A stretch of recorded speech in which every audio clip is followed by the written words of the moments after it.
In the glittering world of England's elite, one woman's ruined engagement became the scandal that destroyed a fortune hunter and crowned a duchess. This is the story of Lady Eliza Hawthorne, the bride who refused to break, and the night that changed everything. If you're ready to witness how one bold choice in a carriage at midnight can rewrite destiny, stay with us until the very end, and don't forget to hit that like button and drop a comment telling us what city you're watching from right now. The crystal chandeliers of Hawthorne House blazed with 1,000 candles, casting diamond-bright reflections across the marble floors where London's finest gathered to celebrate what they believed would be the engagement announcement of the season. Lady Eliza Hawthorne stood at the top of the grand staircase in a gown of midnight blue silk, her dark hair swept into an elegant arrangement that showcased the famous Hawthorne sapphires at her throat. To every eye in that crowded ballroom, she was the picture of aristocratic perfection. Beautiful, poised, destined for a brilliant match. Not one of them knew she was already planning her escape. "You look absolutely radiant, darling," her mother, the Countess of Hawthorne, whispered as she adjusted Eliza's glove with fingers that trembled slightly. "Julian will be speechless when he sees you. This is everything we've worked for, everything your father wanted before he passed. The Radcliffes are one of the finest families in England." Eliza smiled the smile she'd perfected over 23 years of training, the one that revealed nothing. "Yes, Mother. Everything is perfect." But it wasn't perfect. It had never been perfect. And tonight, standing in her childhood home, surrounded by people who saw her only as a beautiful object to be traded between powerful families, Eliza felt the weight of every lie she'd been telling herself for the past 8 months. 8 months since Julian Radcliffe had asked for her hand with pretty words and prettier promises. 8 months since she'd said yes because it was expected, because it was safe, because marrying the charming heir to the Radcliffe fortune seemed like the logical conclusion to a life spent doing exactly what was expected of her. 8 months of watching the man she was supposed to marry reveal himself to be something far darker than the Golden Prince Society believed him to be. "There he is now," her mother breathed, and Eliza's gaze followed to where Julian Radcliffe stood near the terrace doors, laughing with a group of young lords who hung on his every word. He was handsome, devastatingly so, with golden hair that caught the candlelight and blue eyes that had charmed half the mothers in London into believing he was the perfect match for their daughters. Those same eyes had been cold as winter ice 2 weeks ago when Eliza had accidentally discovered him in the library of his family's estate, not alone as he'd claimed, but with Lady Henrietta Ashford pressed against the bookshelf, her dress half unbuttoned and her lipstick smeared across Julian's throat. He'd seen Eliza in the doorway. He'd looked directly at her, smiled that devastating smile, and continued kissing Henrietta's neck while Eliza stood frozen in the threshold. The message had been clear. "I don't care if you know. What are you going to do about it?" Eliza had closed the door quietly and walked away. But she hadn't forgotten. And in the 2 weeks since, she'd begun paying attention to things she'd deliberately ignored before. The whispered conversations that stopped when she entered a room, the way Julian's friends exchanged knowing glances when he made excuses about business meetings that kept him out until dawn, the ledgers she'd glimpsed in his father's study that showed debts far deeper than the Radcliffe wealth could sustain, the pattern of women, married women, widows, ambitious debutantes, who seemed to cross Julian's path with suspicious frequency. "Eliza," Julian's voice was warm honey as he appeared at her elbow, taking her hand and pressing a kiss to her gloved fingers. Up close, she could smell expensive cologne and something else, whiskey, perhaps, or the lingering scent of another woman's perfume. "You're stunning tonight. I'm the luckiest man in London. Am I interrupting?" The voice came from behind them, and Eliza turned to see Adrian Blackwood, Duke of Ravenshire, standing with his characteristic stillness at the edge of their conversation.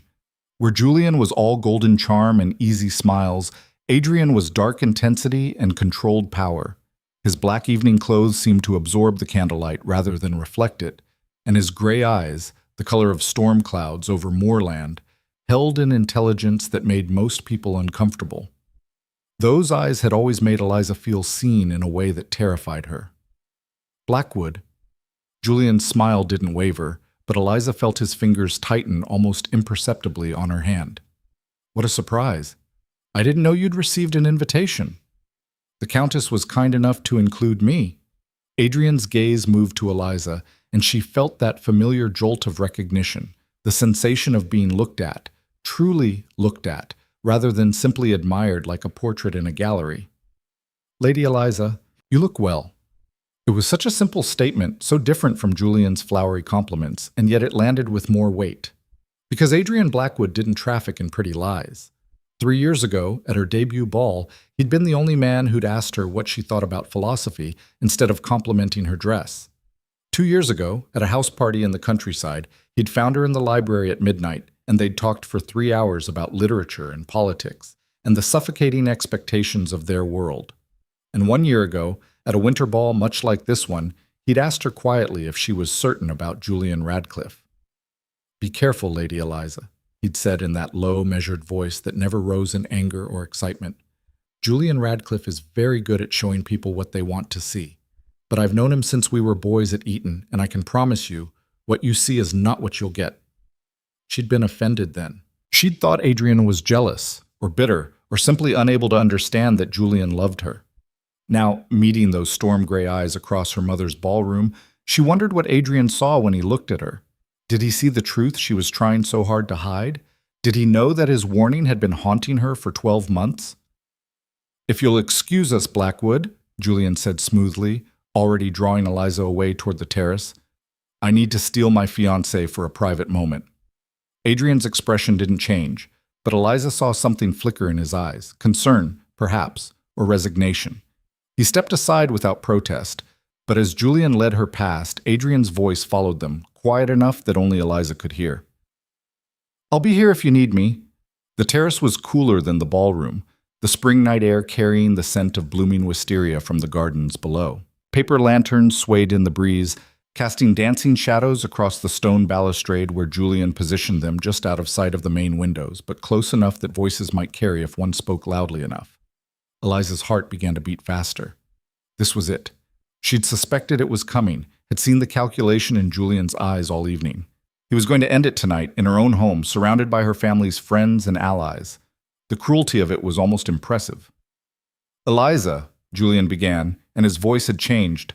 Gone was the warmth, the affection, the pretense of love. What remained was cold, businesslike efficiency. "We need to talk about our arrangement." "Arrangement?"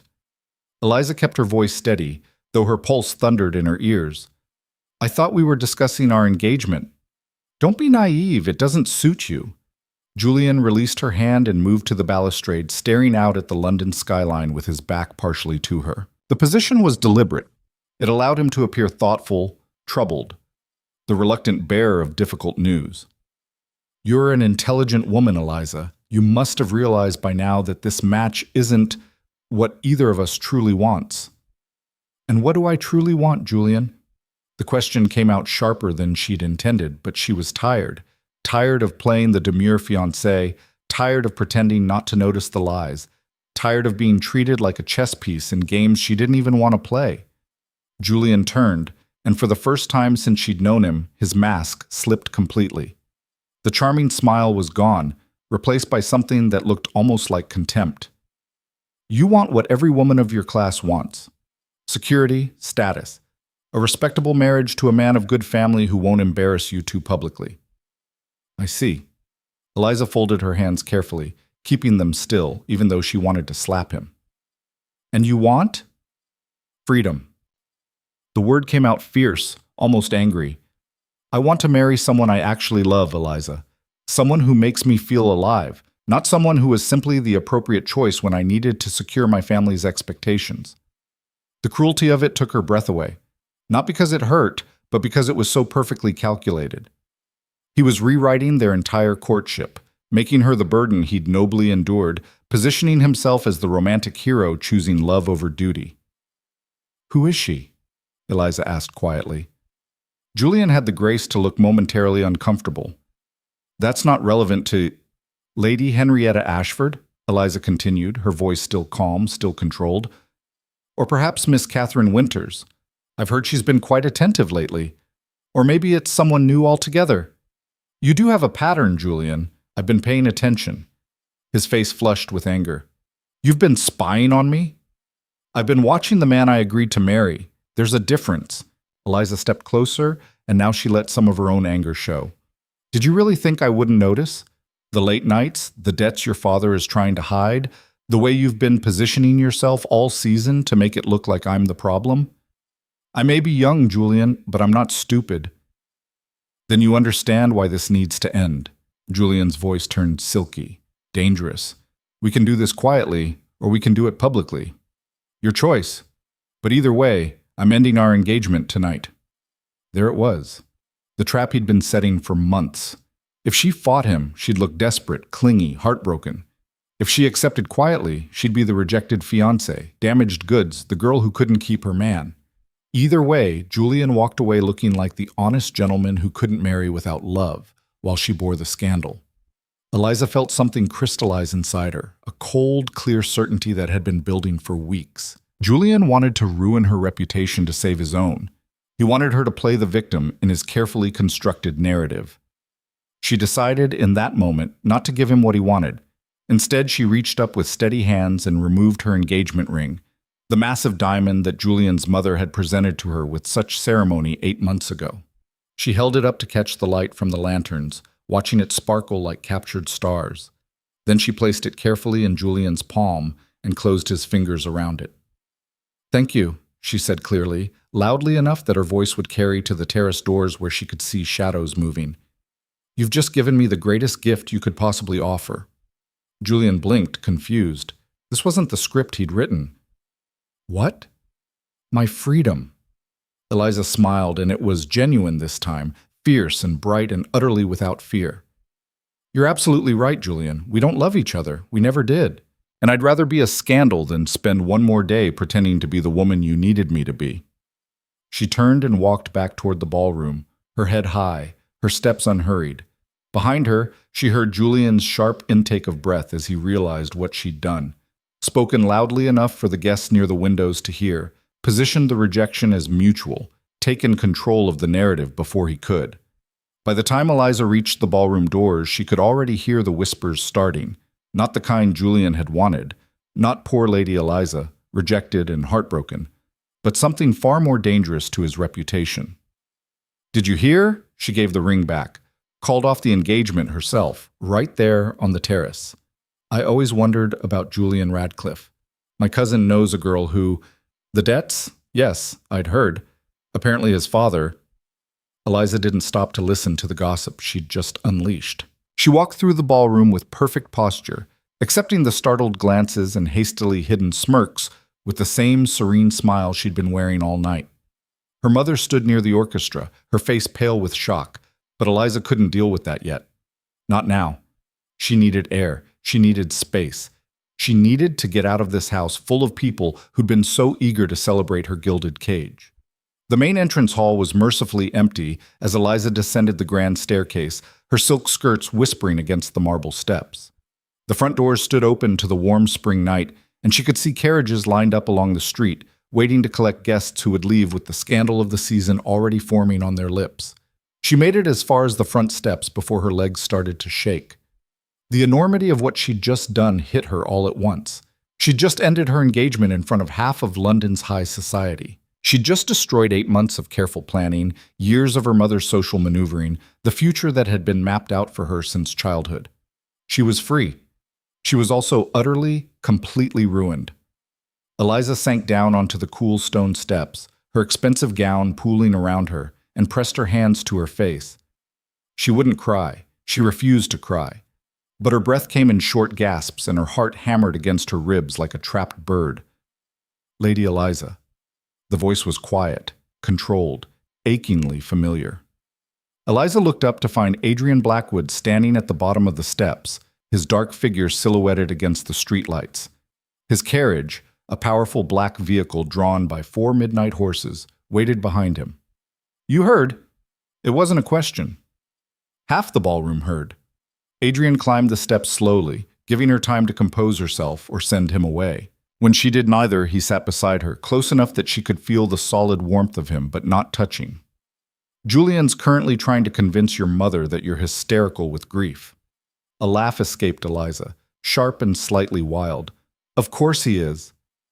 "She doesn't believe him." Adrian's voice held a note of something that might have been approval. Neither does anyone else who heard what actually happened on that terrace. You were brilliant, by the way. I've never seen someone dismantle a reputation so efficiently with so few words. Eliza turned to look at him properly for the first time since he'd arrived. In the dim light from the house, his face was all sharp angles and shadows, unreadable except for his eyes. Those storm gray eyes that had always seen too much. "Why are you here, Adrian?" she asked tiredly. "Did you come to say I told you so?" "No."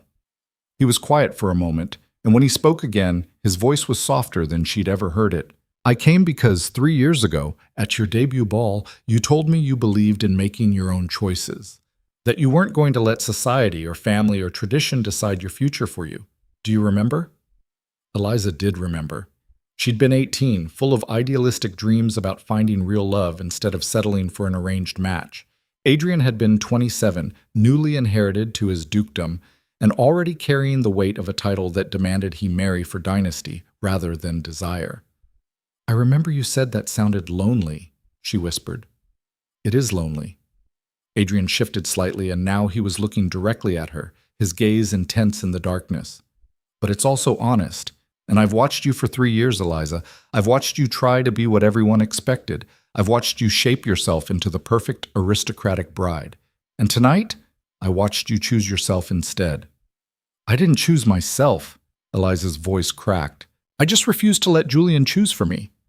"There's a difference." "Is there?" Adrian asked quietly. "Because from where I'm standing, you just walked away from everything you were supposed to want. You just sacrificed your reputation, your mother's approval, and your secure future because you refused to live a lie. That's not running away, Eliza. That's courage." The tears came then, hot and unexpected, sliding down her cheeks before she could stop them. Adrian didn't try to comfort her with platitudes or empty promises.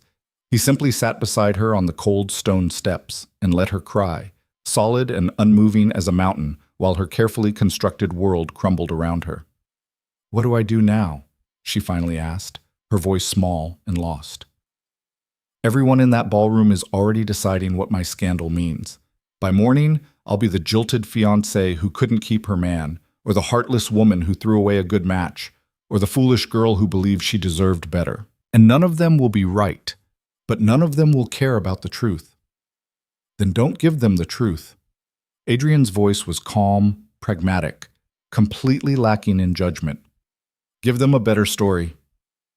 Eliza wiped her eyes with her gloved hands, probably smearing the coal her mother had so carefully applied. "What kind of story?" "The one where you didn't lose anything tonight." Adrian stood and offered her his hand, steady and sure. "The one where you made a choice that changed everything." Eliza stared at his outstretched hand, her mind racing. She knew what he was offering, even if he hadn't said it explicitly. Adrian Blackwood, Duke of Ravenshire, one of the most powerful and wealthy men in England. A man who'd never shown interest in any of the ambitious mothers throwing their daughters at him, who'd built a reputation for being impossible to manipulate or charm. A man who'd been watching her for 3 years with those storm-gray eyes that saw past all her carefully constructed masks. "Why?" she asked, the question encompassing everything she couldn't put into words. "Why now? Why me? Why would you risk your own reputation on a scandal like this?" Adrian's smile was slight, barely visible in the shadows, but genuine. "Because you asked me once why I never married. Do you remember what I said?" Eliza did remember. It had been at that winter ball, the night he'd warned her about Julian. She'd asked the question half in jest, trying to lighten a conversation that had grown too intense. "I'm waiting," he'd said, "for someone brave enough to want the truth instead of the fairy tale." "I remember," she whispered. "Then you know why I'm here." Adrian's hand remained outstretched, patient and unwavering. "You know what I'm offering. Not a rescue. Not a solution to your scandal. Just a choice that's entirely yours to make." Eliza looked back at Hawthorne House, where light and music and gossip continued without her. She could go back in there. She could face her mother's disappointment and Julian's smug satisfaction and society's eager judgment. She could rebuild her reputation piece by careful piece, marry someone appropriate in a year or two, settle into the life that had always been waiting for her. Or she could take Adrian's hand. She could choose the man who'd seen her, truly seen her, even when she'd been trying so hard to disappear into the role everyone expected her to play. She could choose honesty over propriety, courage over safety, the terrifying freedom of an uncertain future over the suffocating security of a predetermined one. Eliza had spent 23 years being what everyone else needed her to be. She'd been the perfect daughter, the accomplished debutante, the compliant fiancée. She'd shaped herself into something beautiful and appropriate and utterly empty. Tonight, standing on the steps of her childhood home, with her reputation in ruins and her future unwritten, she finally had the chance to choose who she wanted to become. The ballroom doors opened behind them, spilling light and voices onto the front steps. Eliza could hear her mother calling her name, hear Julian's smooth voice making excuses, hear the eager whispers of people who couldn't wait to witness whatever happened next. She didn't look back. Instead, Lady Eliza Hawthorne placed her hand in Adrian Blackwood's and let him help her to her feet. "Take me away from here," she said clearly, her voice steady and certain. "Take me somewhere real." Adrian's fingers closed around hers, warm and solid and sure. "I know exactly where to go." He led her down the steps to his waiting carriage, and Eliza didn't hesitate as he handed her up into the dark interior. She settled onto the velvet seat, her ruined gown spreading around her like a pool of midnight silk, and watched through the window as Adrian exchanged quiet words with his driver. The crowd on the steps was growing. Eliza could see her mother now, her face pale with shock and fury. Julian stood beside her, his expression a perfect mask of wounded confusion, still playing his role, still trying to control the narrative even as it slipped through his fingers. And then Adrian was climbing into the carriage beside her, and the door was closing, and the horses were starting to move. As they pulled away from Hawthorne House, Eliza caught one last glimpse of the ballroom through the windows. All that light and beauty and carefully orchestrated perfection. She'd spent so many years trying to belong in rooms like that, trying to be worthy of the world they represented. Now, sitting in the darkness of Adrian's carriage as they disappeared into the London night, she finally understood the truth. She'd never wanted to belong to that world.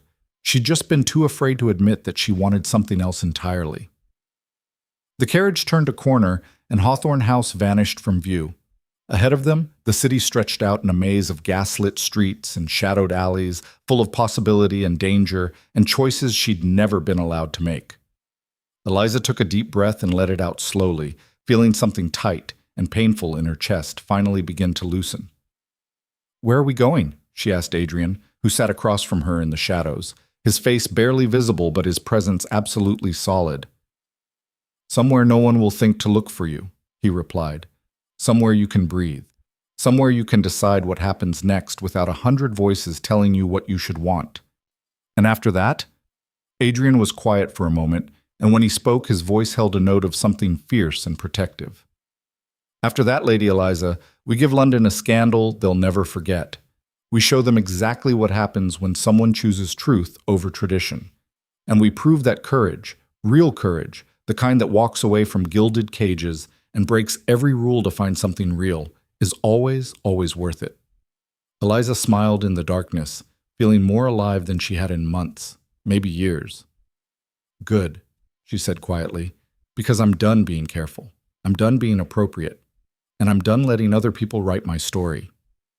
The carriage rattled through the London streets, carrying them away from everything Eliza had ever known and toward a future she couldn't predict or control. For the first time in her life, that uncertainty didn't terrify her. It felt like freedom. Outside Hawthorne House, the scandal was already spreading like wildfire through the ballroom. By midnight, half of London would know that Lady Eliza Hawthorne had ended her engagement to Julian Radcliffe and disappeared into the night with the Duke of Ravenshire. By dawn, the gossip would be unstoppable. And by the time society fully grasped what had happened, Eliza would be miles away, making choices that would change not just her own life, but the very foundations of the world that had tried so hard to cage her. The engagement was broken, but Eliza Hawthorne was just beginning to understand what it meant to be whole. The carriage wheels clattered over cobblestones as London's glittering streets gave way to darker, quieter roads that wound through the city's outskirts. Eliza watched the familiar landmarks disappear one by one through the window. The opera house where she'd made her debut, The park where she'd walked with Julian on carefully chaperoned afternoons. The townhouse district where every door represented a family that would be dissecting her choices by sunrise. She was leaving it all behind, and the weight of that decision settled over her shoulders like a physical thing. Adrian sat across from her in the darkness of the carriage, his face barely visible in the shifting shadows cast by passing street lamps. He hadn't spoken since they'd pulled away from Hawthorne House, giving her space to process what she'd just done. But Eliza could feel his attention on her, not demanding, not questioning, just present, steady as stone. "How far are we going?" she finally asked, breaking the silence that had stretched between them for nearly 20 minutes. "Far enough." Adrian's voice was quiet in the confined space. "I have a house on the edge of the city, smaller than Ravenshire Abbey, but private. No one will think to look for you there." Eliza turned from the window to study what she could see of his face in the dim light. "You planned this." It wasn't a question, and Adrian didn't pretend otherwise. "I've been planning this for 3 years, Eliza.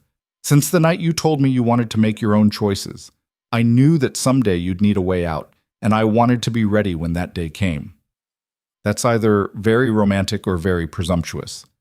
Eliza's voice held a hint of humor, but underneath it was something else. Uncertainty, perhaps, or the first stirrings of real fear about what came next. "Both," Adrian admitted. "I've never claimed to be a saint, but I meant what I said on those steps. This is your choice. If you want me to turn this carriage around right now and take you back to face whatever consequences you prefer, I will." Eliza considered that for a long moment. She could go back.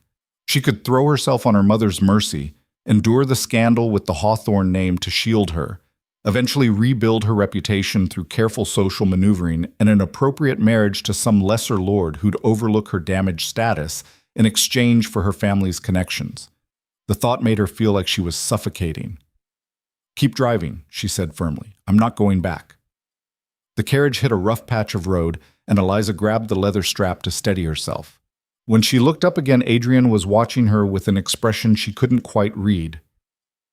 "What happens when we arrive at this house of yours?" she asked. "What exactly are you proposing?" "Safety," Adrian said simply. "Time to think. A chance to decide what you want your life to look like without half of London telling you what it should be." "That's not an answer." "No," he agreed. "But it's the only one I can give you right now. Because anything else would be me making decisions for you, and that's the last thing you need." Eliza felt something tight in her chest loosen slightly. He was right. For the first time in her life, she needed space to figure out who she was when she wasn't performing for an audience. But the practical side of her mind, the part that had been trained since childhood to think 3 steps ahead, was already calculating the costs. "By tomorrow morning, everyone will know I left with you," she said quietly. "They'll assume we're lovers, that we've been carrying on an affair. My mother will be devastated. Your reputation will suffer. And Julian will try to use this to paint himself as the wronged party," Adrian finished. "He'll claim you were unfaithful, that he discovered your affair and ended the engagement to protect his honor. Your mother will have to choose between defending you and protecting the Hawthorne name. And yes, society will tear both of us apart for breaking their precious rules." He leaned forward slightly, and now Eliza could see his eyes clearly, gray as storm clouds and utterly unafraid. "But here's what they won't know," he continued. "They won't know that you're the bravest person I've ever met. They won't know that you just walked away from everything you were supposed to want because you refused to live a lie. And they won't know that every word they speak against you only proves how right you were to leave." "You make it sound noble," Eliza whispered. "But I'm terrified, Adrian. I'm terrified that I've just destroyed my entire life for what? A chance at something real? What if real isn't enough? What if I'm not brave enough for whatever comes next?" The carriage swayed as they turned onto a narrower road, tree branches scraping against the roof. Adrian reached across the space between them and took her hand, the first time he'd touched her since helping her into the carriage. "Then we'll face that together," he said. "But Eliza, you need to understand something. The world we just left, that glittering, perfect world of ballrooms and social rules and appropriate matches, it was never going to let you be yourself. It was always going to demand that you be smaller, quieter, more convenient. And you can survive that. Many people do." But surviving isn't the same as living. Before Eliza could respond, the carriage slowed and stopped. She heard the driver's voice speaking to someone outside, then the sound of heavy gates creaking open. "We're here," Adrian said, releasing her hand and moving to open the carriage door. The house that emerged from the darkness as they drove through the gates was nothing like Eliza had expected. It wasn't a grand estate or a fashionable townhouse. Instead, it was a sturdy stone manor house, perhaps 2 centuries old, surrounded by overgrown gardens that seemed to have been left to their own wild devices. Ivy climbed the walls in thick curtains, and the windows glowed with warm lamplight that suggested someone had been expecting their arrival. "This was my mother's house," Adrian explained as he helped Eliza down from the carriage. She inherited it from her family and kept it as a retreat from London society. "After she died, I couldn't bring myself to sell it. I keep a small staff here, people who value discretion over gossip." A woman appeared at the front door, older, perhaps in her 50s, with sharp eyes and a no-nonsense expression that reminded Eliza of her childhood governess. She took in Eliza's elaborate ball gown and disheveled appearance without visible reaction. "Mrs. Blackwood is in the blue room, Your Grace," the woman asked Adrian, her voice carrying the faint burr of a Scottish accent. "If it's ready, Mrs. Murray, and please have someone bring up tea. It's been a long night." Mrs. Murray nodded and disappeared back into the house. Adrian offered Eliza his arm and led her up the front steps and into an entrance hall that was surprisingly warm and welcoming despite the late hour. The decor was understated but elegant, comfortable rather than ostentatious, lived in rather than museum perfect. "Mrs. Murray runs the house," Adrian explained as they climbed a staircase lined with portraits of people Eliza didn't recognize. "She was my mother's companion for 20 years. She understands the value of privacy."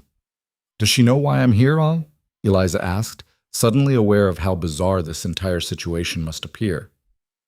"She knows you needed sanctuary." Adrian stopped at a door on the second floor and pushed it open to reveal a bedroom done in shades of blue and cream. A fire had already been lit in the fireplace and someone had turned down the bed. "What she thinks about it, she'll keep to herself. Mrs. Murray doesn't traffic in judgment." Eliza stepped into the room and felt some of the tension in her shoulders ease. It was beautiful in a quiet, unpretentious way, the kind of room designed for comfort rather than impression. French doors led to a small balcony overlooking the wild gardens, and through the trees she could see the faint lights of London in the distance. "There are clothes in the wardrobe," Adrian said from the doorway. "They belong to my mother. You're similar in height and build. They're 15 years out of fashion, but they're better than sleeping in a ball gown." Eliza turned to thank him and found him already backing away, creating respectful distance. The contrast between this careful propriety and the scandal they'd just created made her want to laugh. "Adrian," she called before he could disappear down the hall. "What happens tomorrow?" He was quiet for a moment, his hand on the doorframe, his expression thoughtful. "Tomorrow, we deal with the consequences. Tonight, you rest. We both do. Because the wolves are coming, Eliza. And we're going to need all our strength to face them." After he'd gone, Eliza stood in the center of the blue room and tried to process everything that had happened in the last 3 hours. She'd ended her engagement, destroyed her reputation, and run away with a man she barely knew. Except that wasn't quite true, was it? She did know Adrian. She'd been learning who he was for 3 years, in quiet conversations at crowded parties, in the way he looked at her when he thought she wasn't paying attention, in the patient steadiness with which he'd waited for her to see what he'd known all along. That Julian Radcliffe was poison wrapped in pretty paper, that she deserved better than a life spent pretending. That courage sometimes meant walking away from everything you'd ever known to find out who you could become. A knock on the door interrupted her spiraling thoughts. Mrs. Murray entered with a tea tray, her expression professionally neutral. "I've laid out a nightdress and dressing gown, miss," she said, setting the tray on a small table by the fire. "His Grace thought you might want something simpler to wear." "Thank you." Eliza hesitated, then added, "Mrs. Murray, I know this situation must seem—" "His Grace's business is his own," Mrs. Murray interrupted gently but firmly. "And anyone who needs refuge deserves it, no questions asked. You're safe here, miss. That's all that matters." After the housekeeper left, Eliza struggled out of her elaborate ball gown. a task that normally required a lady's maid and proved nearly impossible alone. She finally managed to unlace enough of the corset to breathe properly and slipped into the simple white nightdress laid out on the bed. Looking at herself in the mirror, stripped of jewels and expensive silk, her hair falling loose around her shoulders, Eliza barely recognized the woman staring back at her. Without the armor of fashion and cosmetics, she looked younger, more vulnerable, but also somehow more real. She was still standing there when she heard the sound of carriage wheels on gravel outside. Eliza moved to the window and watched as an unfamiliar vehicle pulled up to the front entrance. A man climbed out, too well dressed to be a servant, moving with the kind of urgency that suggested bad news. Her stomach tightened. It had started already. 5 minutes later, there was a soft knock on her door. Adrian's voice came through, careful and measured. "Eliza, I need to speak with you. May I come in?" She pulled on the dressing gown and opened the door. Adrian stood in the hallway, still in his evening clothes, holding a folded piece of paper. His expression was grim.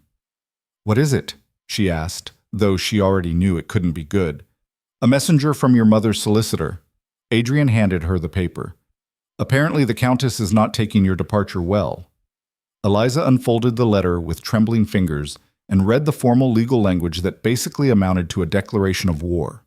Her mother was demanding her immediate return.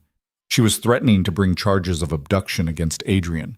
She was claiming that Eliza had been coerced, manipulated, possibly even drugged.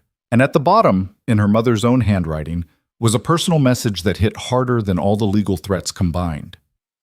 "You have destroyed everything your father built. You have shamed our family beyond repair. If you do not return by dawn and publicly renounce this madness, I will have no choice but to disown you. You will have no family, no fortune, no protection. You will be alone." Eliza's hands shook as she read the words again. Her mother wasn't bluffing. The Countess of Hawthorne was a woman who valued reputation above all else, and Eliza had just committed the ultimate sin. She'd made the family name a subject of scandal. "She means it," Eliza whispered. "She'll actually do it. She'll cut me off completely." "I know." Adrian's voice was gentle, but unflinching. "Your mother is terrified, not of losing you, but of what society will say. And she's willing to sacrifice you to protect the Hawthorne reputation." "What about the abduction charges? Can she really make them stick?" Adrian shook his head. "No.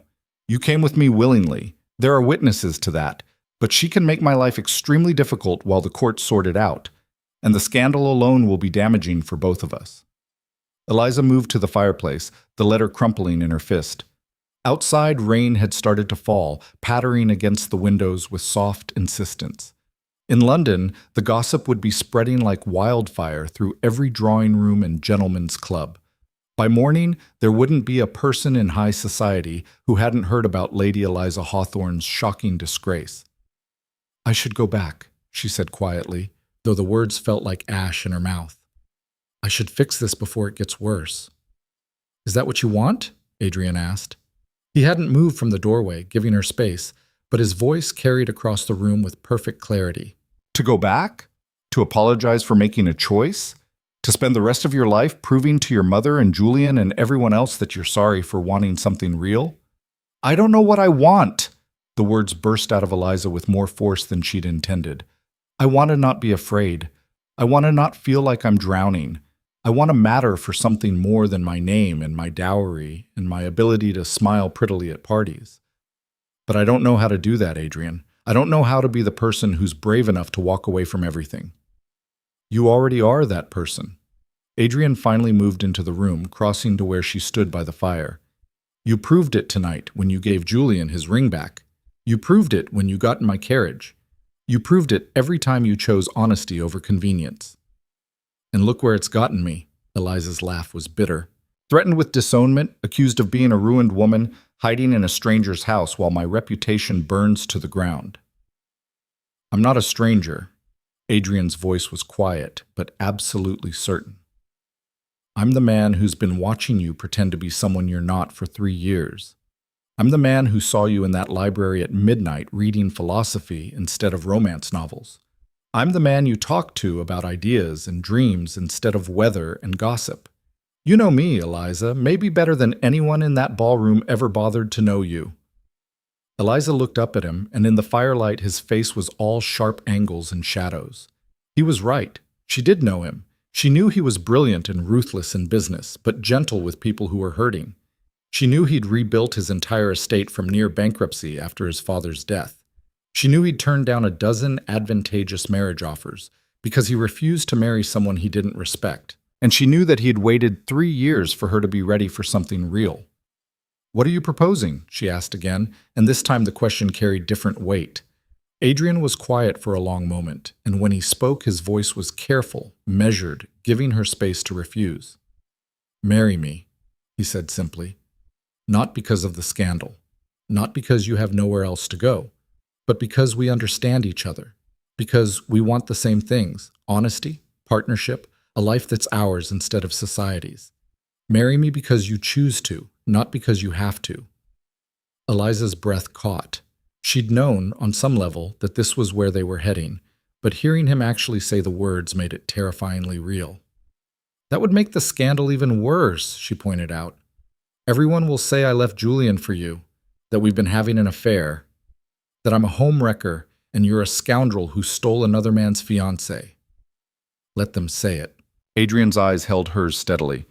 "Let them say whatever they want. Because here's the truth, Eliza. They were always going to judge you.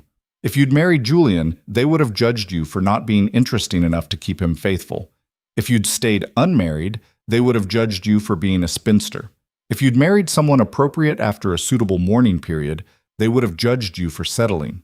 There is no version of your life where society approves of all your choices." He took a step closer, and now Eliza could see the intensity in his expression. Not demanding, but absolutely sincere. "So stop trying to win their approval," he continued. "Stop shaping yourself into whatever they need you to be. Marry me because you want a partner who sees you, because you want a life that's real instead of performed, because you're tired of being afraid." "I am tired of being afraid," Eliza admitted, and saying it out loud felt like relief. "But Adrian, I don't love you. Not the way I'm supposed to. Not the way the poets write about." "Good."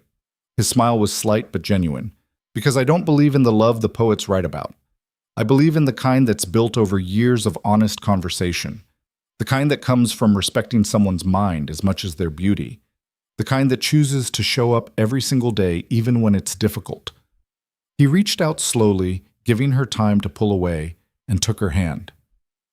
"I'm not offering you a fairy tale, Eliza. I'm offering you a partnership. A real marriage between two people who understand that love isn't something you fall into. It's something you build together, brick by brick, choice by choice, day by day." Eliza looked down at their joined hands, his larger and darker against her pale fingers. She thought about Julian's pretty words and empty promises. She thought about her mother's letter and the life waiting for her if she went back. She thought about all the years she'd spent being what other people needed instead of discovering what she wanted. And then she thought about the look in Adrian's eyes when he'd sat beside her on those stone steps and told her she was brave. "If I say yes," she said slowly, testing the words, "we do this properly. A real marriage, not an arrangement to save my reputation, not a business transaction. If I'm going to burn my life to the ground and rebuild it, I want it to mean something. It will mean everything." Adrian's voice was rough with emotion he rarely showed. "I swear to you, Eliza, if you choose this, if you choose me, I will spend every day proving that you made the right decision." Outside, thunder rumbled across the London sky. The rain was falling harder now, hammering against the windows with violent insistence. Somewhere in the city, in drawing rooms and clubs and elegant townhouses, people were already destroying Eliza's reputation with gleeful thoroughness. Let them, she thought suddenly. Let them tear apart the person they thought she was, because she was about to become someone entirely new. "Yes," Eliza said, and the word felt like freedom. "Yes, I'll marry you." Adrian's expression shifted, relief, joy, something fierce and protective all tangled together. He lifted her hand to his lips and kissed her knuckles with a gentleness that made her chest ache. "Thank you," he said quietly, "for trusting me, for choosing yourself, for being brave enough to want something real." "When?" Eliza asked, her mind already racing ahead to logistics and consequences. "We can't do this in London. The scandal? Tomorrow, Adrian interrupted. We'll leave at first light for Ravenshire Abbey. It's in the countryside, far enough from London that we can marry quietly in the village church. By the time society finishes gossiping about your disappearance, you'll be a duchess. And there's not a damn thing your mother or Julian or anyone else can do about it. That's insane, Eliza said, but she was smiling. That's completely insane. It's necessary. Adrian's voice turned pragmatic, the sharp mind that had rebuilt his family's fortune clicking into place. If we wait, your mother will have time to build a legal case. Julian will have time to spread whatever lies make him look best. But if we act immediately, we control the narrative. We present society with a fait accompli and dare them to challenge it. Eliza understood the strategy, even as part of her recoiled from the speed of it all. In less than 24 hours, she'd gone from an engaged woman, preparing for a society wedding, to a runaway bride, planning to marry a different man entirely. "What about my things?" she asked, grasping for practical concerns because the emotional reality was too overwhelming. "My clothes, my belongings." "Mrs. Murray will send someone to collect what we can," Adrian said. "The rest doesn't matter. We'll buy you new clothes, new jewelry, everything you need. You're about to be a duchess, Eliza. You'll never want for material things again." "That's not what I'm worried about." Eliza pulled her hand free and moved to the window, looking out at the rain-soaked gardens. "I'm worried about my mother. She's going to be devastated." "She made her choice when she sent that letter," Adrian said, and there was steel in his voice now. "She chose the Hawthorne reputation over her own daughter. That's not love, Eliza. That's ownership." He was right, and the truth of it hurt more than Eliza wanted to admit. Her mother had never seen her as a person, just as an extension of the family name, a chess piece to be moved around the board of London society. "What about your reputation?" Eliza turned to face him. "You're a duke. You have responsibilities, political connections. This scandal could damage all of that." "Let it." Adrian crossed his arms, his expression uncompromising. "I've spent 10 years rebuilding the Ravenshire fortune and reputation. I've sat in Parliament and made alliances and played the political games everyone expected. And I'm tired of it, Eliza. I'm tired of pretending that any of it matters more than building a life that's actually worth living." A crash of thunder made Eliza jump. The storm was directly overhead now, violent and unrelenting. It felt appropriate, like nature itself was responding to the chaos they were creating. "We should sleep," Adrian said, moving toward the door. "Tomorrow will be difficult. We'll need to leave early, before your mother's solicitors can obtain any kind of legal order." "Adrian," Eliza's voice stopped him at the threshold. "I meant what I said. If we're doing this, I want it to be real, not just a marriage of convenience." He turned back to her, and in his eyes she saw understanding and something else. A promise, perhaps, or a vow. "It will be real," he said quietly. "Every part of it. I swear." After he left, Eliza climbed into the unfamiliar bed and stared at the ceiling, listening to rain pound against the roof. Sleep seemed impossible. Her mind kept replaying the night's events, Julian's cold dismissal, her mother's devastating letter, Adrian's proposal, her own terrifying yes. She'd just agreed to marry a man she barely knew. She'd committed to a future that was completely uncertain. She'd burned every bridge that had once connected her to the life she'd known. And strangest of all, she didn't regret it. Eliza must have dozed eventually because she woke to pale dawn light filtering through the curtains and the sound of urgent voices in the hallway below. She sat up, disoriented, her heart hammering with sudden fear. The voices grew louder. Then footsteps on the stairs, moving quickly. Adrian burst through her door without knocking, already dressed for travel, his expression grim. "We need to leave. Now." "What's happened?" Eliza threw back the covers, reaching for the dressing gown. "Your mother's solicitors arrived 10 minutes ago with a magistrate." Adrian was moving around the room, pulling clothes from the wardrobe with efficient speed. "They're demanding to see you. They have some kind of court order claiming you're being held against your will." "That's insane. I came here willingly. I know that. You know that. But they're going to make us prove it, and that will take time we don't have." He thrust a traveling dress and sturdy boots into her hands. "Get dressed, quickly. My carriage is already being loaded." Eliza's fingers fumbled with buttons and laces as she rushed to change. Through the window, she could see 3 men on the front steps. One in the robes of a magistrate, two others in expensive suits that marked them as high-powered solicitors. Her mother had sent the wolves, and they had arrived faster than anyone had anticipated. "How do we get past them?" Eliza asked as she struggled into the boots. "They're blocking the front entrance." "We go out the back." Adrian grabbed her hand and pulled her toward the door. "Mrs. Murray has a carriage waiting in the stable yard. If we move fast, we can be gone before they realize." They ran down the back stairs, Eliza's hastily buttoned dress flying behind her. In the kitchen, Mrs. Murray pressed a bundle of supplies into Adrian's hands. "Clothes, food, and money," the housekeeper said tersely. "Enough to get you to Ravenshire. Go quickly, Your Grace. They're getting impatient out front." The stable yard was chaos. Adrian's driver had two horses hitched to a smaller, faster carriage, built for speed rather than comfort. Adrian helped Eliza up, then climbed in beside her. "Drive," he commanded. "Don't stop until we're clear of London." The carriage lurched into motion just as shouts erupted from the front of the house. Through the back window, Eliza saw the magistrate and solicitors running around the building, their faces red with fury. But they were on foot, and the carriage was already picking up speed, racing down the narrow lane that led away from the house toward open countryside. "They'll follow us," Eliza said, her heart pounding so hard she could barely breathe. "They'll chase us all the way to Ravenshire." "Let them try." Adrian's jaw was set, his eyes hard as steel. "By the time they catch up, you'll be my wife. And there's not a court in England that can undo that." The carriage flew through the London outskirts as the sun climbed higher, turning the storm-washed streets to gleaming gold.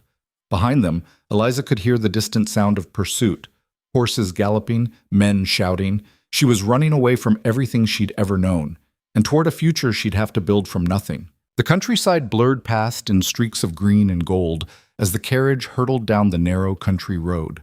Eliza gripped the leather strap with white-knuckled fingers, her body thrown against Adrian's shoulder every time they hit a rut or took a corner too fast. Behind them, the sound of pursuit grew louder. More horses now, more voices, the thunder of hoofbeats that meant her mother's people weren't giving up. "How far to Ravenshire?" Eliza gasped as the carriage hit a particularly vicious bump that nearly threw her from her seat. 40 miles. Adrian braced himself against the wall, his eyes fixed on the road behind them through the small rear window. "Maybe less if we can maintain this pace, but Eliza—" He broke off as a rider on a powerful black horse suddenly appeared in the road ahead, forcing their driver to pull hard on the reins. The carriage skidded sideways, wheels screaming against packed earth, and Eliza was thrown against the opposite wall hard enough to knock the breath from her lungs. When she struggled upright, her heart sank. The rider was Julian Radcliffe, and he wasn't alone. 3 more men on horseback materialized from the tree line, surrounding their carriage in a tight circle. "Get out!" Julian commanded, his handsome face twisted with rage that made him almost unrecognizable. "Both of you, now!" Adrian's hand found Eliza's, squeezing once in warning or reassurance. "Stay behind me," he murmured, then pushed open the carriage door and stepped down onto the muddy road. Eliza followed, her legs shaking, and found herself facing the man she'd almost married with an expression she'd never seen on his face before. Raw, undisguised hatred. "You couldn't just disappear quietly, could you?" Julian dismounted with fluid grace, his riding boots splashing in the puddles left by last night's storm. "You had to make it a spectacle. Had to humiliate me in front of everyone who matters." "You humiliated yourself," Eliza said, finding her voice despite the fear crawling up her spine. "I just stopped pretending not to notice." Julian's hand moved so fast she barely saw it coming, a vicious backhanded strike aimed at her face. But Adrian was faster.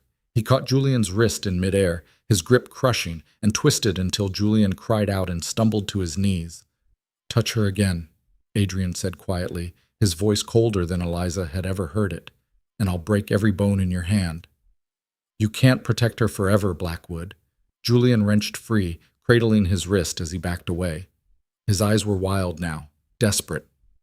"Do you think society will accept this? You've kidnapped an engaged woman. You've destroyed her reputation and mine. The Countess has already sworn out a warrant for your arrest." "Eliza broke your engagement before she left with me," Adrian said. "There were witnesses. Your claims of abduction won't hold up in any court." "Won't they?" Julian's smile was vicious. "Because I have witnesses too. Friends who'll swear they saw you at Hawthorne House weeks ago, meeting with Eliza in secret, letters that prove you've been plotting this affair for months. Eliza's stomach turned. There are no letters. We've done nothing wrong. Haven't you? Julian pulled a folded paper from his coat and waved it mockingly.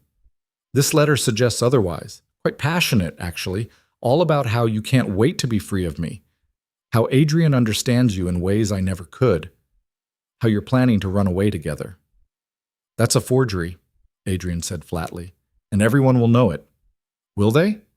Julian's confidence was returning now, his smile widening. Because it's written in what looks exactly like Eliza's hand, I made sure of that. And when combined with testimony from reliable witnesses, lords and ladies who'll swear they saw you two sneaking away together at various social events, it paints quite a damning picture. Eliza felt the trap closing around them. Julian had been planning this. Maybe not the exact circumstances, but he'd prepared for the possibility that she might try to leave him. He'd created evidence, manufactured a narrative, bought the testimony he needed. What do you want, Radcliffe? Adrian's voice was deadly quiet. What I want is compensation for the damage you've both done. Julian's eyes glittered with malicious triumph. The Countess and I have come to an arrangement. Eliza returns to London immediately. She makes a public statement that she was confused, overwhelmed, possibly even drugged. She apologizes to me and to society for her behavior, and in 6 months, after a suitable period of reconciliation, she marries me as originally planned. Never, Eliza spat. I'd rather die than marry you. Then you'll die in poverty, Julian said pleasantly. Because if you don't come back willingly, I'll make sure every door in London is closed to both of you. I'll ruin Blackwood's business interests. I'll see his seat in Parliament revoked, and you, Eliza, you'll be a pariah. Your mother will disown you formally. No family will receive you. No shop will sell to you. You'll be utterly destroyed. The men surrounding their carriage shifted closer, hands moving to weapons concealed beneath their coats. These weren't solicitors or magistrates. These were hired muscle, men paid to do whatever Julian commanded. Adrian's body had gone absolutely still beside her, and Eliza recognized the tension in his posture, a predator calculating odds, looking for an opening. You have 10 seconds to get in my carriage, Eliza, Julian said, gesturing to a second vehicle that had pulled up behind his horsemen. After that, things get unpleasant for everyone. Eliza looked at Adrian, whose gray eyes met hers with an intensity that made her breath catch. In that gaze, she saw a question, a calculation, and a promise. He was asking if she trusted him. If she was willing to risk everything, not just her reputation now, but potentially their lives, on one desperate gamble. She gave the smallest nod. Adrian moved. He grabbed Eliza's arm and pulled her back toward their carriage in one fluid motion, while simultaneously shouting to their driver, Go, now! The driver cracked his whip and the horses bolted forward, but Adrian didn't try to get back inside. Instead, he pushed Eliza toward one of Julian's men's horses, a massive bay that had been left momentarily unattended while its rider moved to block the road. Can you ride? Adrian demanded. Not like this, not in a dress. Can you ride? He repeated urgently. Yes. Adrian lifted her bodily onto the horse despite her skirts, then swung up behind her. His arms came around her to grab the reins, and then they were galloping, the horse's powerful muscles bunching and releasing beneath them as they tore across the open field beside the road. Shouts erupted behind them. Gunfire cracked through the morning air. One shot, then another, bullets whining past so close Eliza could hear them cut through the air. Stay low, Adrian commanded, his body curving over hers protectively as they raced across the field toward a line of trees in the distance. More shots. The horse screamed and stumbled, and for one terrifying moment Eliza thought they were going to go down. But Adrian's hands were iron on the reins, his voice steady as he urged the animal forward, and somehow they made it to the tree line. The forest swallowed them in cool shadows and the scent of wet earth. Adrian guided the horse through the underbrush with practiced skill, following what looked like an old hunting trail that wound between ancient oaks. Where are we going? Eliza gasped, branches whipping at her face and arms. There's a village about 5 miles northeast. If we can reach it before they catch up, we might find help. Julian has men everywhere. He's been planning this. I know. Adrian's voice was grim. He must have suspected you'd try to leave eventually. The forgery, the witnesses, That takes time to arrange. The sound of pursuit crashed through the forest behind them, horses and men spreading out to cut off their escape. Eliza twisted in the saddle to look back and saw at least 6 riders, maybe more. "Adrian, there are too many. We can't outrun them all." "We're not going to outrun them." Adrian pulled the horse to a sliding stop beside a narrow stream cutting through the forest. "We're going to disappear." He dismounted and pulled Eliza down after him, then slapped the horse's flank hard.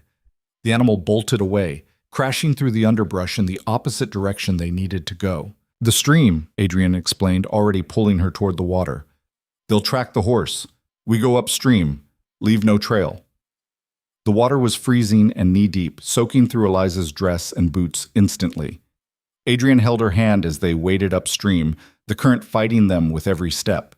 Behind them, the sounds of pursuit grew louder, then faded as the riders followed the fleeing horse deeper into the forest. They walked for what felt like hours, but was probably only 20 minutes, until Eliza's legs were numb and her teeth were chattering so hard she could barely speak.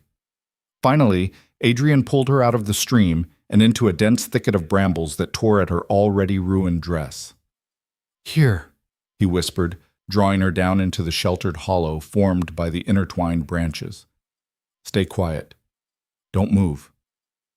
They huddled together in the dirt and leaves, Adrian's arms wrapped around her trembling body, as the sound of horses and men passed nearby. Eliza pressed her face against his chest and tried to control her ragged breathing, tried not to think about the guns she'd seen, the cold calculation in Julian's eyes. "Why is he doing this?" she whispered when the sounds had faded. "He didn't even want to marry me. Why does he care if I leave?" "Because you made him look weak." Adrian's voice was barely audible. "You rejected him publicly. You chose someone else. For a man like Julian, that's unforgivable. So this is revenge. This is a man protecting his damaged pride by destroying anyone who threatens it." Adrian pulled back slightly to look at her, his expression fierce despite the mud and scratches covering his face. "Which is exactly why you were right to run." They waited until the forest had been silent for a long time before emerging from their hiding place.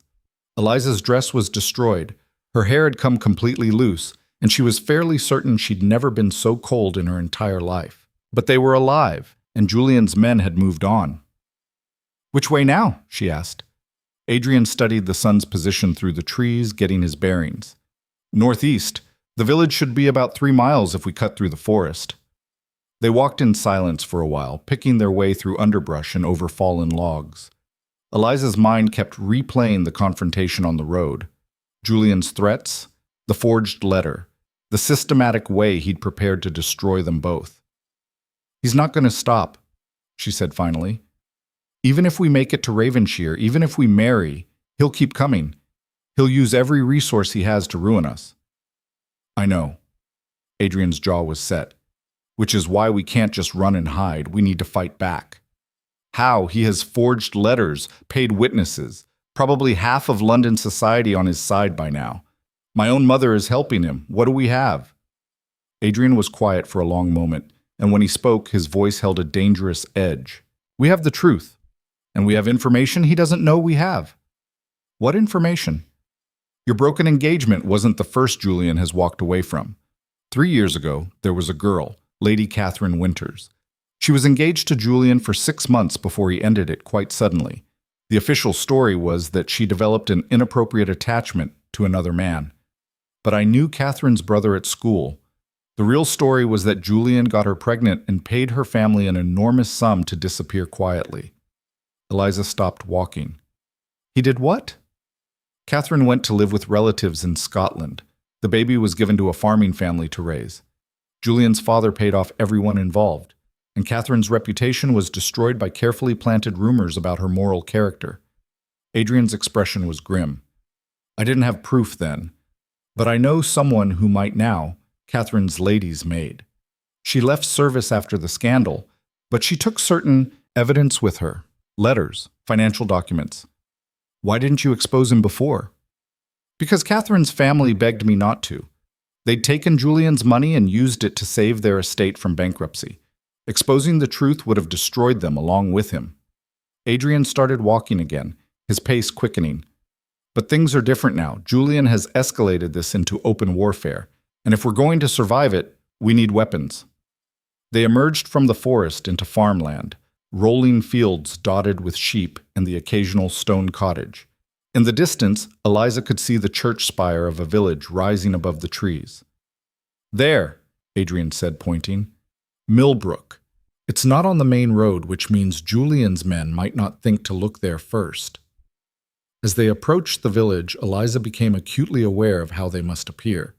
Disheveled, muddy, her dress torn, and his coat missing. They looked like criminals on the run, which wasn't far from the truth. The village was small, perhaps 24 buildings clustered around a central square dominated by an ancient church. A few people moved about their morning business, but they stopped and stared as Eliza and Adrian walked past. We need to find the vicar, Adrian said quietly. And we need to do it before anyone sends word to the authorities that 2 suspicious strangers have arrived. The church was empty except for an elderly man arranging flowers on the altar.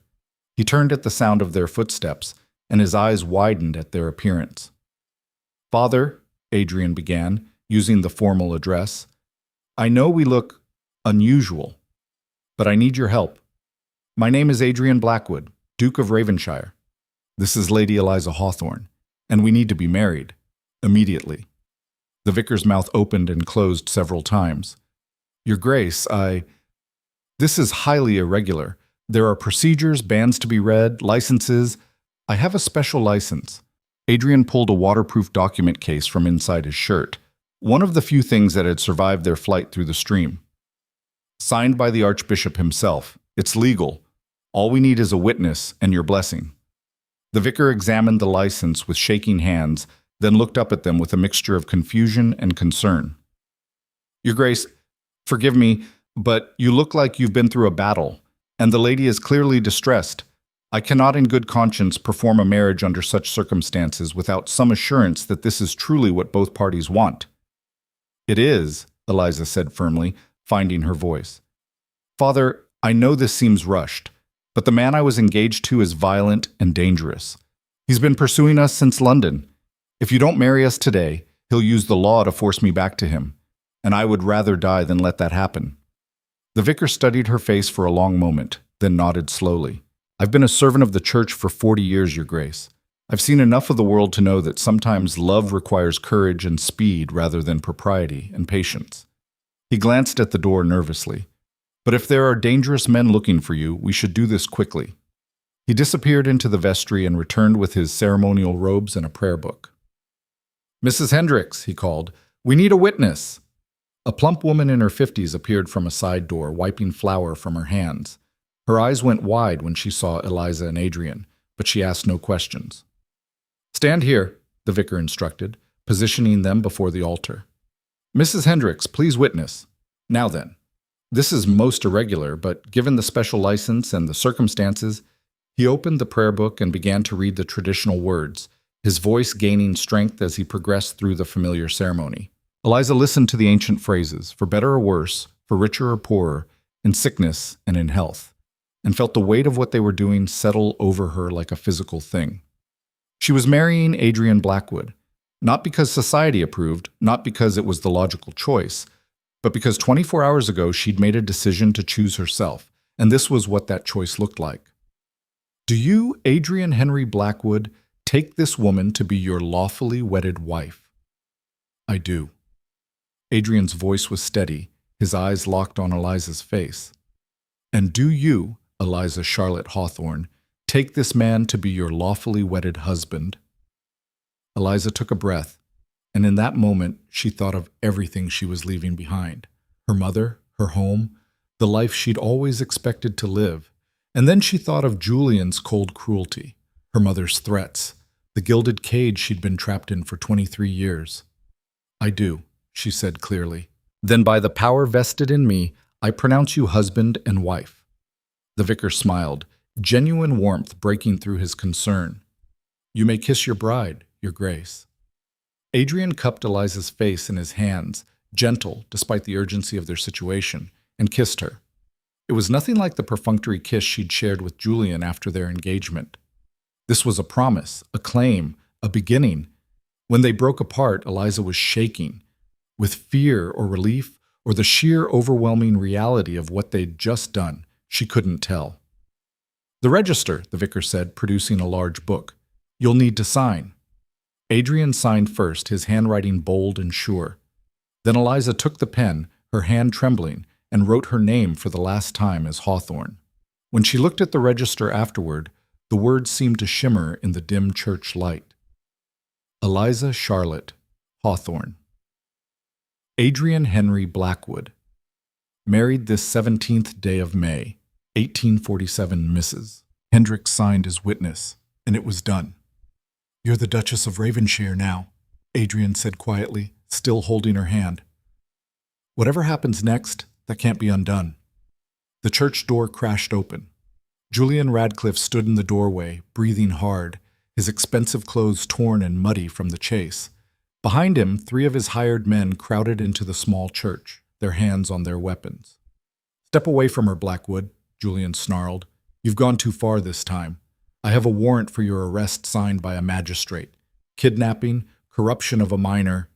"She's not a minor," Adrian interrupted, his voice dangerously calm. "And she's no longer Miss Hawthorne. She's the Duchess of Ravenshire, my wife. We were married 10 minutes ago." The color drained from Julian's face. "That's not possible." "It's done." The vicar held up the register, his hand steady despite his obvious fear. "Legally witnessed and recorded. This marriage is binding in the eyes of the law and heaven." Julian's face twisted with rage so pure it was almost inhuman. "You think a rushed ceremony in some backwater church changes anything? You've still destroyed her reputation. You've still stolen her from her family, and I will see you both pay for it." "No," Eliza said, stepping forward. Her fear had burned away, leaving only cold fury. "You will leave us alone. Because if you don't, I'll tell everyone the truth about Catherine Winters, about the baby you abandoned, about the money you paid to cover it up, about every lie you've told and every woman you've hurt." Julian's expression shifted, shock, then calculation, then rage again. "You have no proof. Catherine's family would never—" "Her maid kept letters," Eliza lied smoothly, praying that Adrian's intelligence had been correct. "Financial documents, proof of everything you did. And if you continue to pursue us, I'll make sure every newspaper in London publishes every sordid detail." The silence in the church was absolute. Julian stared at her, his mind clearly racing through options and consequences. Finally, he laughed, a harsh, bitter sound. "You're bluffing." "Try me." Eliza's voice was ice. "I've already lost everything you threatened to take from me. My reputation is gone. My family has disowned me. You have no leverage anymore, Julian, but I have evidence that would destroy you completely. So here's what's going to happen. You're going to walk out of this church, you're going to return to London, and you're going to tell everyone that you wish the Duke and Duchess of Ravenshire every happiness. And if I don't, then I'll ruin you the way you tried to ruin me." Eliza took another step forward, and Adrian moved beside her, a united front. "The difference is, my weapons are real. Yours were always just threats and forgeries." Julian's hands clenched into fists. For a moment, Eliza thought he might actually attack them, right there in the church. But then one of his men touched his arm, whispering something urgent. "This isn't over," Julian spat. "You think one little scandal about an old affair will destroy me? I'll survive it. And when I do, I'm coming for both of you." "We'll be ready," Adrian said quietly. Julian turned and stalked out of the church, his men following. Through the open door, Eliza could see him mount his horse and wheel it around violently. Then they were galloping away, and the sound of hoofbeats gradually faded into silence. Eliza's legs gave out. Adrian caught her before she hit the floor, lowering her gently to sit on the front pew. Her whole body was shaking now, adrenaline and fear and exhaustion all crashing over her at once. "Is it true?" she asked through chattering teeth. "About Catherine's maid? The evidence?" "I don't know," Adrian admitted. "I know she existed. I know she left service under suspicious circumstances. But whether she kept anything—" He shook his head. "You took a massive gamble." "We both did." Eliza looked up at him. This man she'd married less than an hour ago. This near stranger who'd risked everything to help her escape. "What if Julian calls our bluff? What if he comes back?" Then we find the real evidence. Adrian's expression was determined. I know where Catherine is. We go to Scotland, we talk to her, we get the proof we need, and then we make sure Julian Radcliffe can never threaten anyone ever again. The vicar cleared his throat politely. Your Grace, if I may suggest, you both look exhausted. My wife and I have a small cottage beside the church. You're welcome to rest there while you decide your next move. Thank you, Father, Adrian said, but we should keep moving. Julian might come back with reinforcements. Then at least let us provide you with fresh horses and supplies. The vicar's wife had appeared again, her practical nature taking charge. You can't travel like this, not safely. Give us an hour. They spent that hour in the vicar's modest parlor, accepting clean clothes and hot tea and sandwiches that Eliza devoured despite her roiling stomach. Mrs. Hendricks fussed over her torn hands and scratched face, applying salve and bandages with gentle efficiency. You're very brave, Your Grace, the older woman said quietly as she worked. Running away like that, standing up to that awful man. I don't know if I could have done it. I didn't feel brave, Eliza admitted. I felt terrified. Courage isn't the absence of fear, dear. It's doing what needs to be done despite it. Mrs. Hendricks tied off the last bandage. There. You'll heal. Both of you will. When they finally emerged to find the horses ready, Eliza felt marginally more human, the dress Mrs. Hendricks had found for her was simple wool, practical for riding, and someone had managed to locate a proper saddle. The road to Ravenshire is northeast, the vicar said, giving Adrian detailed directions. It's 40 miles, but if you ride hard, you can make it by nightfall. After that, he trailed off, uncertainty in his eyes. After that, we build a life, Adrian said firmly. He helped Eliza mount, then swung up onto his own horse. Thank you, Father, for everything. As they rode out of Millbrook, Eliza looked back once at the small church where she'd become a duchess. It seemed impossible that her entire life had changed in less than a day. Yesterday morning, she'd been engaged to Julian Radcliffe, planning a society wedding. Now she was married to Adrian Blackwood, running for her life, and threatening to destroy her former fiancé with evidence that might not even exist. The afternoon sun was starting to sink toward the horizon as they rode, casting long shadows across the countryside. Adrian set a steady pace, fast enough to put distance between them and any pursuit, but not so fast they'd exhaust the horses. What happens when we reach Ravenshire? Eliza asked as they crested a hill and the land stretched out before them in rolling waves of green. We send word to Catherine Winters, Adrian said. We find out if her maid really did keep evidence, and we prepare for war. War? Julian won't accept this quietly. Neither will your mother. They'll use every social connection, every legal manipulation, every dirty trick they can think of to discredit us or force us apart. Adrian's expression was grim but determined. So we fight back. We expose Julian's past. We prove that your mother values reputation over her own daughter's well-being, and we show London society that we don't care about their approval anymore. That's a lot of enemies to make. We already made them. Adrian looked at her, and despite everything they'd been through, he smiled. The moment you gave Julian his ring back, the moment you got in my carriage, we declared war whether we meant to or not. At least now we're fighting it together. The sun was setting in brilliant shades of orange and red when Ravenshire Abbey finally appeared on the horizon, a sprawling stone manor house surrounded by ancient oaks, its windows gleaming like eyes in the fading light. Home, Eliza thought. Though she'd never seen it before, though she'd only been the Duchess of Ravenshire for a handful of hours, the words settled into her chest with surprising certainty. They rode through the gates as twilight descended, and stable hands rushed out to take their horses. A stern-faced butler appeared at the front entrance, his expression carefully neutral despite the shocking state of their arrival. Your Grace, he said to Adrian, we received word from London that you might be arriving under unusual circumstances. Your rooms are prepared. Thank you, Morrison. This is the new Duchess. Please ensure the household staff is informed that she is to be accorded every courtesy and respect. Morrison's eyebrows rose fractionally, but his voice remained perfectly professional. Of course, Your Grace. Welcome to Ravenshire Abbey, Your Grace. The formal address, spoken to Eliza, sent a strange thrill through her. She was a duchess now. She had power, position, a place in the world that was undeniably hers, and she'd earned it by running away. Inside Ravenshire Abbey, the entrance hall rose 3 stories high, its walls lined with portraits of Blackwood ancestors who stared down with stern expressions that seemed to judge everything they saw. Eliza felt the weight of those painted eyes following her as Morrison led them through corridors lit by oil lamps that cast dancing shadows across marble floors. "The staff has prepared the Duchess's chambers adjacent to your own suite, Your Grace," Morrison said to Adrian. "Unless you would prefer different arrangements?" "The arrangement is fine," Adrian replied.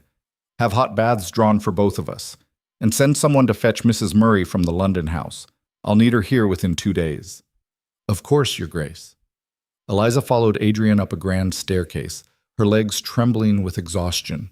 Every muscle in her body ached from the day's riding and running, and her mind felt sluggish, overwhelmed by too many shocks in too short a time. Adrian stopped at a carved wooden door and pushed it open to reveal a suite of rooms that took Eliza's breath away. The bedroom was enormous, dominated by a canopied bed hung with deep blue velvet. Windows overlooked the estate grounds, now dark except for distant lights from tenant cottages. A fire blazed in the fireplace, and she could hear water being poured in an adjoining bathing room. "Your rooms are through there," Adrian said, gesturing to a connecting door. "But Eliza, before you go—" He stopped, seeming to search for words. In the lamplight, she could see the exhaustion etched into his face, the mud still caking his boots, the tear in his shirt from their flight through the forest. "We made it," he said finally. "Against everything Julian threw at us, we made it." "We made it to Ravenshire," Eliza corrected quietly. "But the war isn't over. You said it yourself. He'll keep coming." "Then we'll be ready." Adrian moved to a desk and pulled out paper and pen. "I'm writing to my solicitor tonight. I want a full accounting of Julian's debts, his business interests, every financial vulnerability he has. I'm also writing to Lord Ashford, Catherine Winter's father. If her maid really did keep evidence, we need it, and we need it before Julian can destroy it." Eliza watched him begin to write, his handwriting quick and decisive despite his exhaustion. This was the Duke of Ravenshire now, not the quiet man who'd sat beside her at parties, but the ruthless strategist who'd rebuilt his family's fortune from the edge of ruin. "What can I do?" she asked. Adrian looked up, surprised. "You should rest. You've been through hell today." "So have you, and I'm not going to hide in my rooms while you fight my battles." Eliza moved to the desk, determination overriding her exhaustion. "Tell me what needs to be done." A slow smile crossed Adrian's face, the first genuine smile she'd seen since they'd left London. "All right, start a list of everyone who was at Hawthorne House last night, everyone who heard you end the engagement. Those are our witnesses. Julian claims we've been having an affair for months, but we can prove it was a clean break that happened in public view." They worked together late into the night, documenting everything they could remember about the past 24 hours. Names, times, specific conversations. Building a case not for a court of law, but for the court of public opinion that ruled London society. Morrison brought food, cold chicken and bread and wine, which they ate while continuing to write. A maid knocked and announced that the baths were ready, but neither of them stopped working. Finally, near midnight, Adrian set down his pen and rubbed his eyes. "That's enough for tonight. We're both too tired to think clearly anymore." Eliza looked at the stack of letters they'd prepared. To solicitors, to potential allies, to Catherine Winter's family. Tomorrow, messengers would carry them across England, starting the counterattack that might save their reputations or destroy them completely. "Adrian," she said quietly, "what if it's not enough? What if Julian's lies spread too far before we can stop them?" "Then we survive it anyway." He stood and crossed to where she sat, taking her ink-stained hands in his. "Eliza, I need you to understand something. I didn't marry you to save your reputation. I married you because I've spent 3 years watching you be brilliant and brave and absolutely wasted on a world that only valued you for your beauty and your family name. Whatever happens with Julian, whatever society says about us, I don't regret this. Not for a second." Eliza felt tears prick her eyes, the first she'd allowed since everything had begun. "I don't know how to be a duchess, I don't know how to run an estate or manage a household or be the wife you need me to be. Good. Adrian's smile was gentle. Because I don't need you to be anything except yourself. The woman who called Julian's bluff in that church. The woman who chose courage over comfort. That's who I married. That's who I want beside me. The connecting door to her chambers stood open, and through it Eliza could see lamplight reflecting off water in the bathing room. Her rooms, her space. In this enormous house that was now her home. I should let you rest, Adrian said, releasing her hands. Tomorrow will be difficult. The staff will have questions, the neighbors will come calling, and we need to prepare for Julian's next move. But as he turned to go, Eliza caught his sleeve. Stay, she said quietly. Just for a few more minutes. I don't want to be alone right now. Adrian's expression softened. He settled into the chair beside hers, close enough that she could feel the warmth of him, and they sat in companionable silence while the fire burned low and the house settled around them. Tell me about Ravenshire, Eliza said eventually. About the estate, the tenants, what our life here will look like. So Adrian told her about the 2,000 acres of farmland and forest, about the tenant farmers who'd worked the land for generations, about the village with its market square and ancient church, about the responsibilities of managing it all, the endless decisions about crops and repairs and disputes between neighbors. It's not glamorous, he admitted. It's work, hard work sometimes, but it's real. It matters. Eliza listened, imagining a life that looked nothing like the endless social calendar she'd endured in London, a life of purpose instead of performance. I want to learn, she said, how to manage the household accounts, how to support the tenants, all of it. I want to be useful. You'll be more than useful. Adrian's voice held quiet conviction. You'll be remarkable.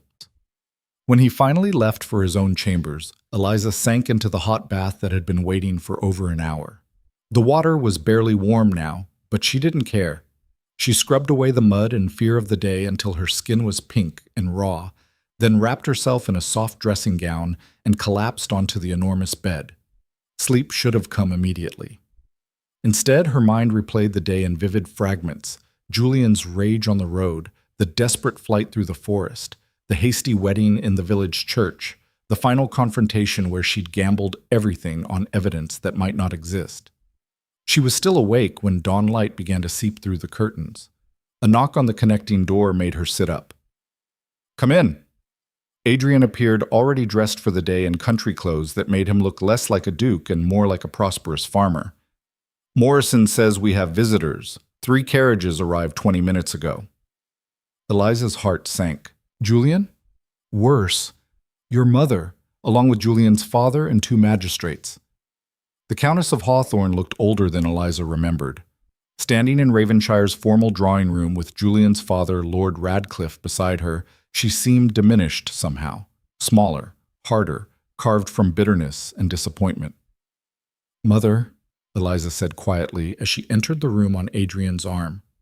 Don't you dare call me that. The Countess's voice was ice.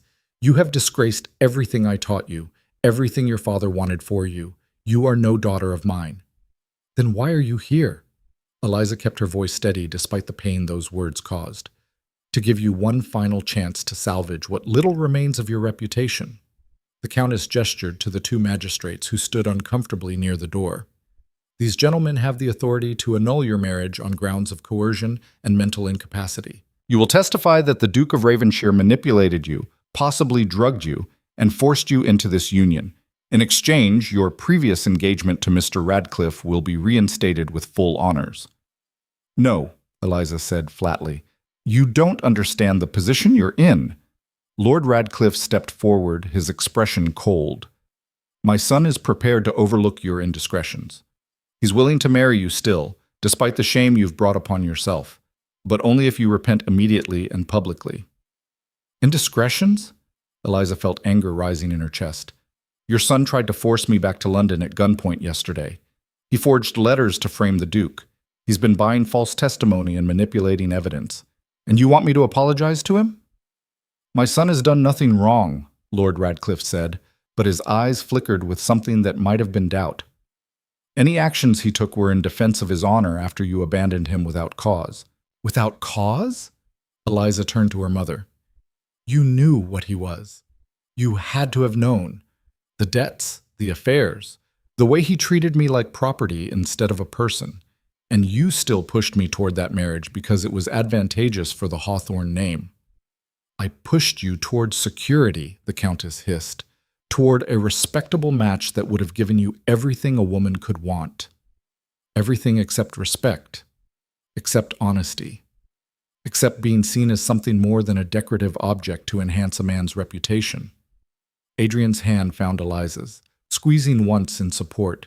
She drew strength from his presence and turned to face the magistrates. Gentlemen, I appreciate you traveling all this way, but I will not be testifying to anything except the truth. The Duke of Ravenshire did not coerce me. He offered me a choice when everyone else in my life was trying to take my choices away.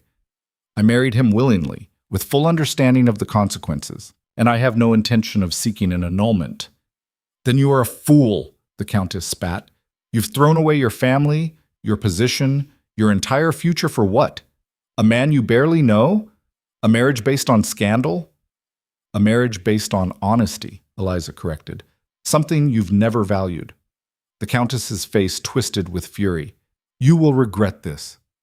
I will make certain that every door in London is closed to you. Every family of consequence will know what you've done. You will be a pariah. Then I'll be a pariah. Eliza's voice was clear and strong.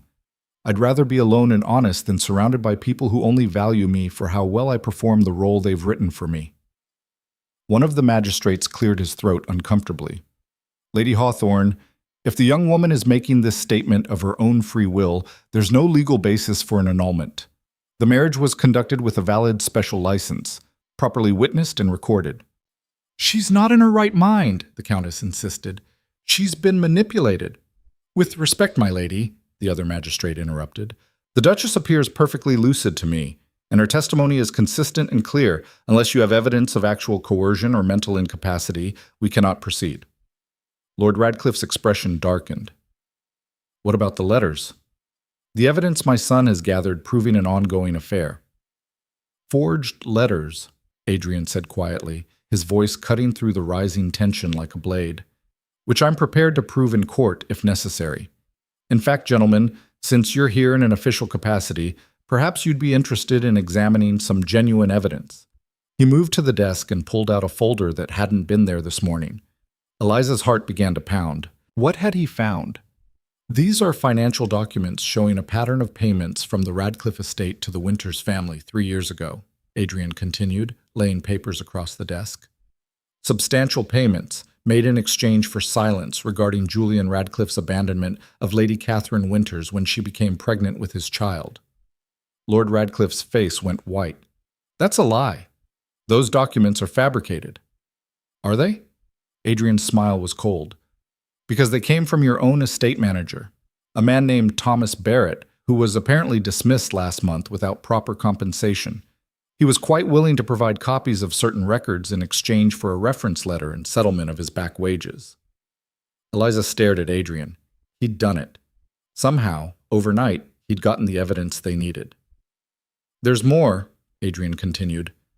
Testimony from Lady Catherine's personal maid, currently living in Edinburgh. She kept letters Julian wrote to Catherine, promising marriage right up until the moment he discovered she was pregnant, and bank records showing the payments made to the farming family who took the child. This is blackmail, Lord Radcliffe snarled. No. Adrian's voice was utterly calm. This is insurance. If you and your son continue to pursue my wife with false charges and forged evidence, I will ensure every one of these documents reaches the London papers. I'll ruin Julian so completely that he'll never be received in polite society again. His debts alone would destroy him. I have records showing he owes nearly £50,000 to various creditors, all currently being held at bay by promises of his upcoming marriage to a wealthy heiress. The room fell silent except for the ticking of a mantel clock. Eliza watched her mother's expression shift from fury to calculation to something that looked almost like fear. You're bluffing, the Countess said, but her voice lacked conviction. Try me. Adrian gathered the documents back into the folder. Because I have nothing left to lose. My reputation is already damaged by this scandal. But Julian? He still has something to protect, and I will take it all away from him if he doesn't back down. Lord Radcliffe looked at the magistrates, who were both carefully studying the carpet. No help was coming from that quarter. They'd seen enough to know this situation was far more complicated than a simple case of an abducted woman. "What do you want?" Lord Radcliffe asked finally, his voice rough with barely controlled anger. "I want Julian to stop." Adrian's words were measured, precise. "I want him to return to London and tell everyone that he wishes the Duke and Duchess of Ravenshire every happiness. I want him to quietly pay off his debts and disappear from public life for a while. And I want both of you, he looked at the Countess, to leave my wife alone. No more threats. No more manipulation. No more attempts to force her back into a life she's chosen to leave." "And if we agree?" the Countess asked coldly. "Then these documents stay private.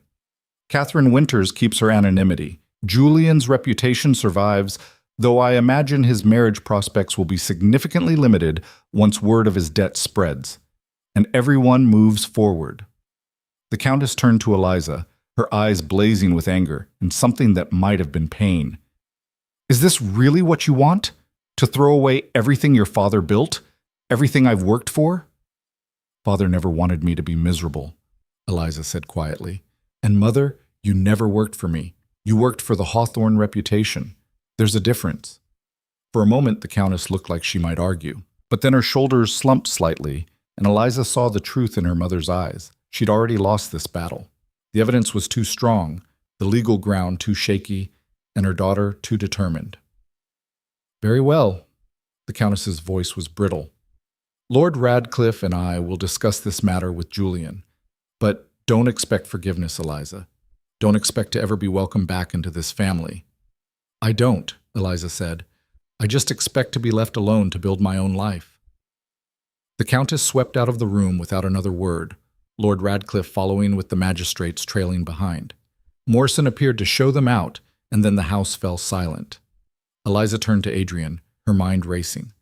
"How did you get all that evidence so quickly? Last night you said you didn't even know if it existed." "I didn't." Adrian's smile was tired but triumphant. "I sent messengers to 20 different sources yesterday evening. Most came back empty-handed. But Thomas Barrett, the estate manager, he'd been waiting for someone to give him an opportunity for revenge. And Catherine's maid had kept everything, just as I'd hoped. It arrived by fast courier 3 hours ago." "You gambled everything on a hope." "No." Adrian moved to stand in front of her, his expression serious. "I gambled everything on you, on the belief that you were worth fighting for. And I was right." Eliza felt something tight in her chest finally release. They'd done it. They'd actually done it. In less than 48 hours, they'd escaped Julian's trap, gotten married, and assembled enough evidence to force him and her mother to back down. "What happens now?" she asked. "Now we wait to see if Julian accepts the deal. If he's smart, he will. If he's not..." Adrian trailed off, then shrugged. "Then we publish everything and weather whatever storm comes after." A knock on the door interrupted them. Morrison entered, looking more flustered than Eliza had yet seen him. "Your Grace, there are more visitors. The tenants from the village have gathered on the front lawn. They're asking to meet the new Duchess." Eliza's stomach clenched with sudden nerves. "How many?" "Perhaps 50 families, Your Grace. They've brought gifts, food, flowers, handmade items. It's tradition when the Duke marries." Adrian looked at Eliza, raising an eyebrow in question. She took a deep breath and nodded. "Tell them we'll be right down." The crowd on the front lawn was larger than Morrison had suggested. Easily 100 people, maybe more, ranging from elderly farmers to young children clutching wildflowers. They fell silent as Eliza and Adrian emerged from the house, all eyes turning to study the woman who'd become their Duchess under such scandalous circumstances. Eliza felt the weight of their judgment, their curiosity, their expectations. These people didn't care about London society's rules, but they cared about whether their Duke had made a good choice, whether this stranger would be a help or a hindrance to their community. An older woman stepped forward, her weathered face kind but cautious. "Your Grace," she addressed Eliza, "welcome to Ravenshire. I'm Margaret Thorne. My family has farmed these lands for 4 generations." "Thank you, Mrs. Thorne," Eliza's voice carried across the assembled crowd. "I know my arrival has been unexpected, and I know you must have questions about the circumstances." "We've heard the London gossip," another voice called from the crowd. "They're saying you ran away from your engagement, that you married the Duke in secret." "All of that is true," Eliza said, and she heard gasps ripple through the crowd. But she kept going, her voice steady. "I was engaged to a man who turned out to be cruel and manipulative. When I tried to end the engagement honorably, he attempted to force me back using threats and violence. The Duke offered me protection and a choice. I chose to marry him. And yes, it was rushed. Yes, it's caused scandal, but it was my choice, freely made." The crowd was silent, processing this unexpected honesty. Then Mrs. Thorne spoke again. "We don't much care about London scandals out here, Your Grace. What we care about is whether you'll be good for Ravenshire, whether you'll care about this land and these people, or whether you'll be another society lady who sees the estate as a prison to escape from." It was a fair question, a crucial one. Eliza looked at the assembled faces, farmers and craftsmen, wives and children, people whose lives would be directly affected by how she chose to fulfill her role as Duchess. "I can't promise I'll be perfect," she said honestly. "I've never run an estate. I've never been responsible for anything more significant than planning dinner parties. But I can promise you this. I will learn, I will work, and I will care. Because I didn't marry the Duke to gain a title. I married him to build a real life, and that life includes all of you." A young man in the back of the crowd called out, "What about when you get bored? What happens when London society welcomes you back and you decide you'd rather live there?" "London society will never welcome me back," Eliza said, and there was liberation in speaking that truth out loud. "I've broken too many of their rules, disappointed too many of their expectations, and honestly, I'm glad. Because those rules were suffocating me. Those expectations were killing who I actually am." She looked at Adrian, who gave her an encouraging nod, then back at the crowd. "I know you have no reason to trust me yet. Trust has to be earned. So I'm asking for a chance to earn it. Give me time to prove that I meant what I said, that I want to be here, that I want to be part of this community." Mrs. Thorne studied Eliza for a long moment, then nodded slowly. "That's fair, Your Grace. We'll give you that chance." She raised her voice to address the crowd. "Let's welcome the new Duchess properly, shall we?" A cheer went up, tentative at first, then growing stronger. People surged forward with their gifts. Baskets of vegetables, jars of preserves, embroidered linens, a hand-carved wooden box that an elderly craftsman pressed into Eliza's hands with a toothless smile. "My grandmother made this when the current Duke's grandfather married," he said. "Been waiting 30 years to give it to the next Duchess." Eliza opened the box to find it lined with blue velvet, perfect for storing jewelry or letters or precious memories. "It's beautiful," she said, her throat tight with unexpected emotion. "Thank you." For the next hour, she and Adrian moved through the crowd, learning names and accepting gifts and listening to stories about the estate. It was overwhelming and exhausting and completely unlike any social event Eliza had ever attended in London. Because these people didn't care about her gown or her hair or whether she knew the latest gossip. They cared about whether she would keep her word, whether she would be a duchess they could respect. Finally, as the sun climbed toward noon, the crowd began to disperse. Mrs. Thorne was one of the last to leave, and she caught Eliza's hand as she turned to go. "You did well today, Your Grace," she said quietly. "Better than I expected, truth be told. But words are easy. It's the actions that follow that matter." "I know," Eliza said. "I'm ready for that." Mrs. Thorne smiled, the first genuine smile Eliza had seen from her. "I believe you might be. Welcome to Ravenshire, Your Grace. Truly welcome." After everyone had gone, Eliza and Adrian stood on the empty lawn surrounded by the gifts the tenants had brought. Morrison was organizing servants to carry everything inside, but for the moment they were alone. "You were remarkable," Adrian said quietly. "The honesty, the vulnerability, that was exactly what they needed to hear." "I just told the truth." Eliza looked at the house rising behind them, this massive estate that was now her responsibility. Was I really that different from what they expected? Most London ladies who marry into country estates spend all their time complaining about the isolation and planning their escape back to society. Adrian's expression was serious. You're the first duchess in 3 generations who's actually asked to learn how to manage the estate instead of just spending its income. Then the other duchesses were fools. Eliza turned back to face the land stretching out around them. Fields and forests, tenant cottages and village streets, all of it part of Ravenshire, part of her responsibility now. This is real. This matters. Why wouldn't I want to be part of it? Adrian pulled her close, and for the first time since they'd fled London, Eliza felt something that might have been peace settling over her shoulders.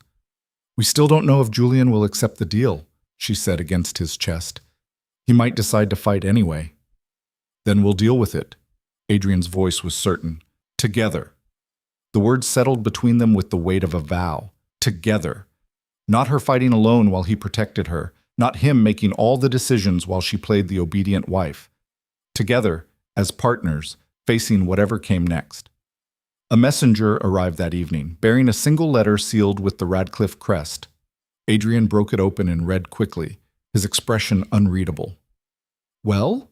Eliza asked, her heart pounding. Julian agrees to our terms. Adrian handed her the letter. He'll return to London, pay his debts, and make no further claims on you. In exchange, we keep Catherine Winter's story private. Eliza read the formal language, the careful legal phrasing that essentially amounted to Julian's surrender. It should have felt like victory. Instead, it felt like the end of something, the final severing of ties to the life she'd left behind. It's over, she said quietly. The battle with Julian is over. Adrian corrected her gently. But the work of building our life here, that's just beginning. He was right. Winning against Julian was just the first step. The real challenge would be proving to Ravenshire, to the tenants, to herself that she could be the duchess this place deserved. That night, lying in her enormous bed in the duchess's chambers, Eliza heard a soft knock on the connecting door. She called for Adrian to enter, and he appeared in his dressing gown, his hair disheveled from sleep or attempted sleep. I couldn't stop thinking, he admitted, about everything that's happened, about what comes next. Neither could I. Eliza sat up, making room for him to sit on the edge of the bed. Adrian, are you sure about this? About me? You could have married anyone, someone trained to be a duchess, someone who actually knew what they were doing. I married the woman I wanted, Adrian said firmly, the woman who had the courage to walk away from everything she knew. The woman who faced down Julian and your mother and an entire society that wanted to crush her. That's worth more than all the training in the world. Eliza looked at him in the lamplight. This man who'd risked his reputation and his peace to help her escape. Who'd gambled everything on evidence that might not exist. Who'd stood beside her while she made impossible choices. I don't love you yet, she said honestly. Not the way I'm supposed to. I know. Adrian's smile was gentle. But Eliza, I don't need you to love me yet. I just need you to choose me, every day. Choose to build this life with me. Choose to trust me when things get difficult.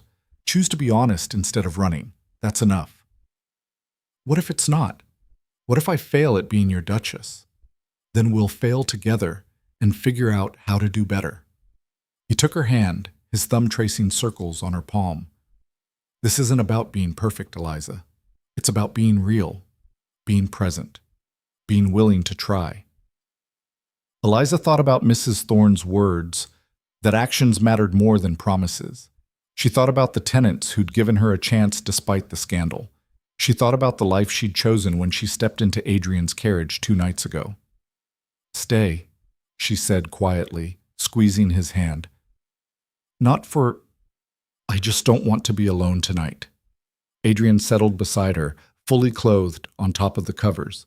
They lay in the darkness talking about plans for the estate, about which tenants needed help with repairs, about the harvest coming in the fall. Practical things, real things. And somewhere between discussing crop rotation and planning renovations to the tenant cottages, Eliza felt something shift inside her chest. Not love, not yet, but the beginning of it. The foundation they would build on, brick by brick, choice by choice, day by day. Just as Adrian had promised. Morning came with birdsong and golden light streaming through the windows. Eliza woke to find Adrian already gone. the space beside her on the bed cool but bearing the impression of where he'd slept. On the pillow lay a single note in his distinctive handwriting. Meeting with the estate manager at dawn. Come find me when you're ready. There's work to do. Eliza, dressed in one of the simple day dresses Mrs. Murray had sent from the London house, and made her way downstairs. The servant she passed offered respectful greetings. Good morning, Your Grace. That still sent a small thrill through her. She was the Duchess of Ravenshire. The title was real now, not just a desperate escape plan.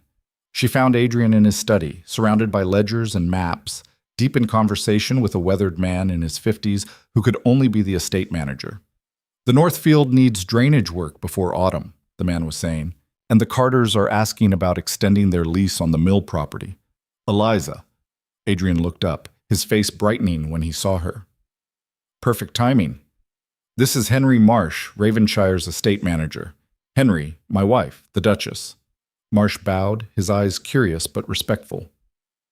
Your Grace. His Grace was just explaining that you'd like to learn the estate management. If you're willing to teach me, Eliza said, moving to study the maps spread across Adrian's desk. I know I have a lot to learn. Most ladies don't care to involve themselves in such matters, Marsh said carefully. I'm not most ladies. Eliza met his gaze steadily. This is my home now. I want to understand how it works. Over the next hour, Marsh walked her through the basics. Tenant agreements, crop rotations, maintenance schedules, the delicate balance of income and expenses that kept an estate running. It was overwhelming and fascinating in equal measure. The tenants will be watching how you handle yourself, Marsh said finally. They're fair people, but they need to trust that their Duchess understands their lives.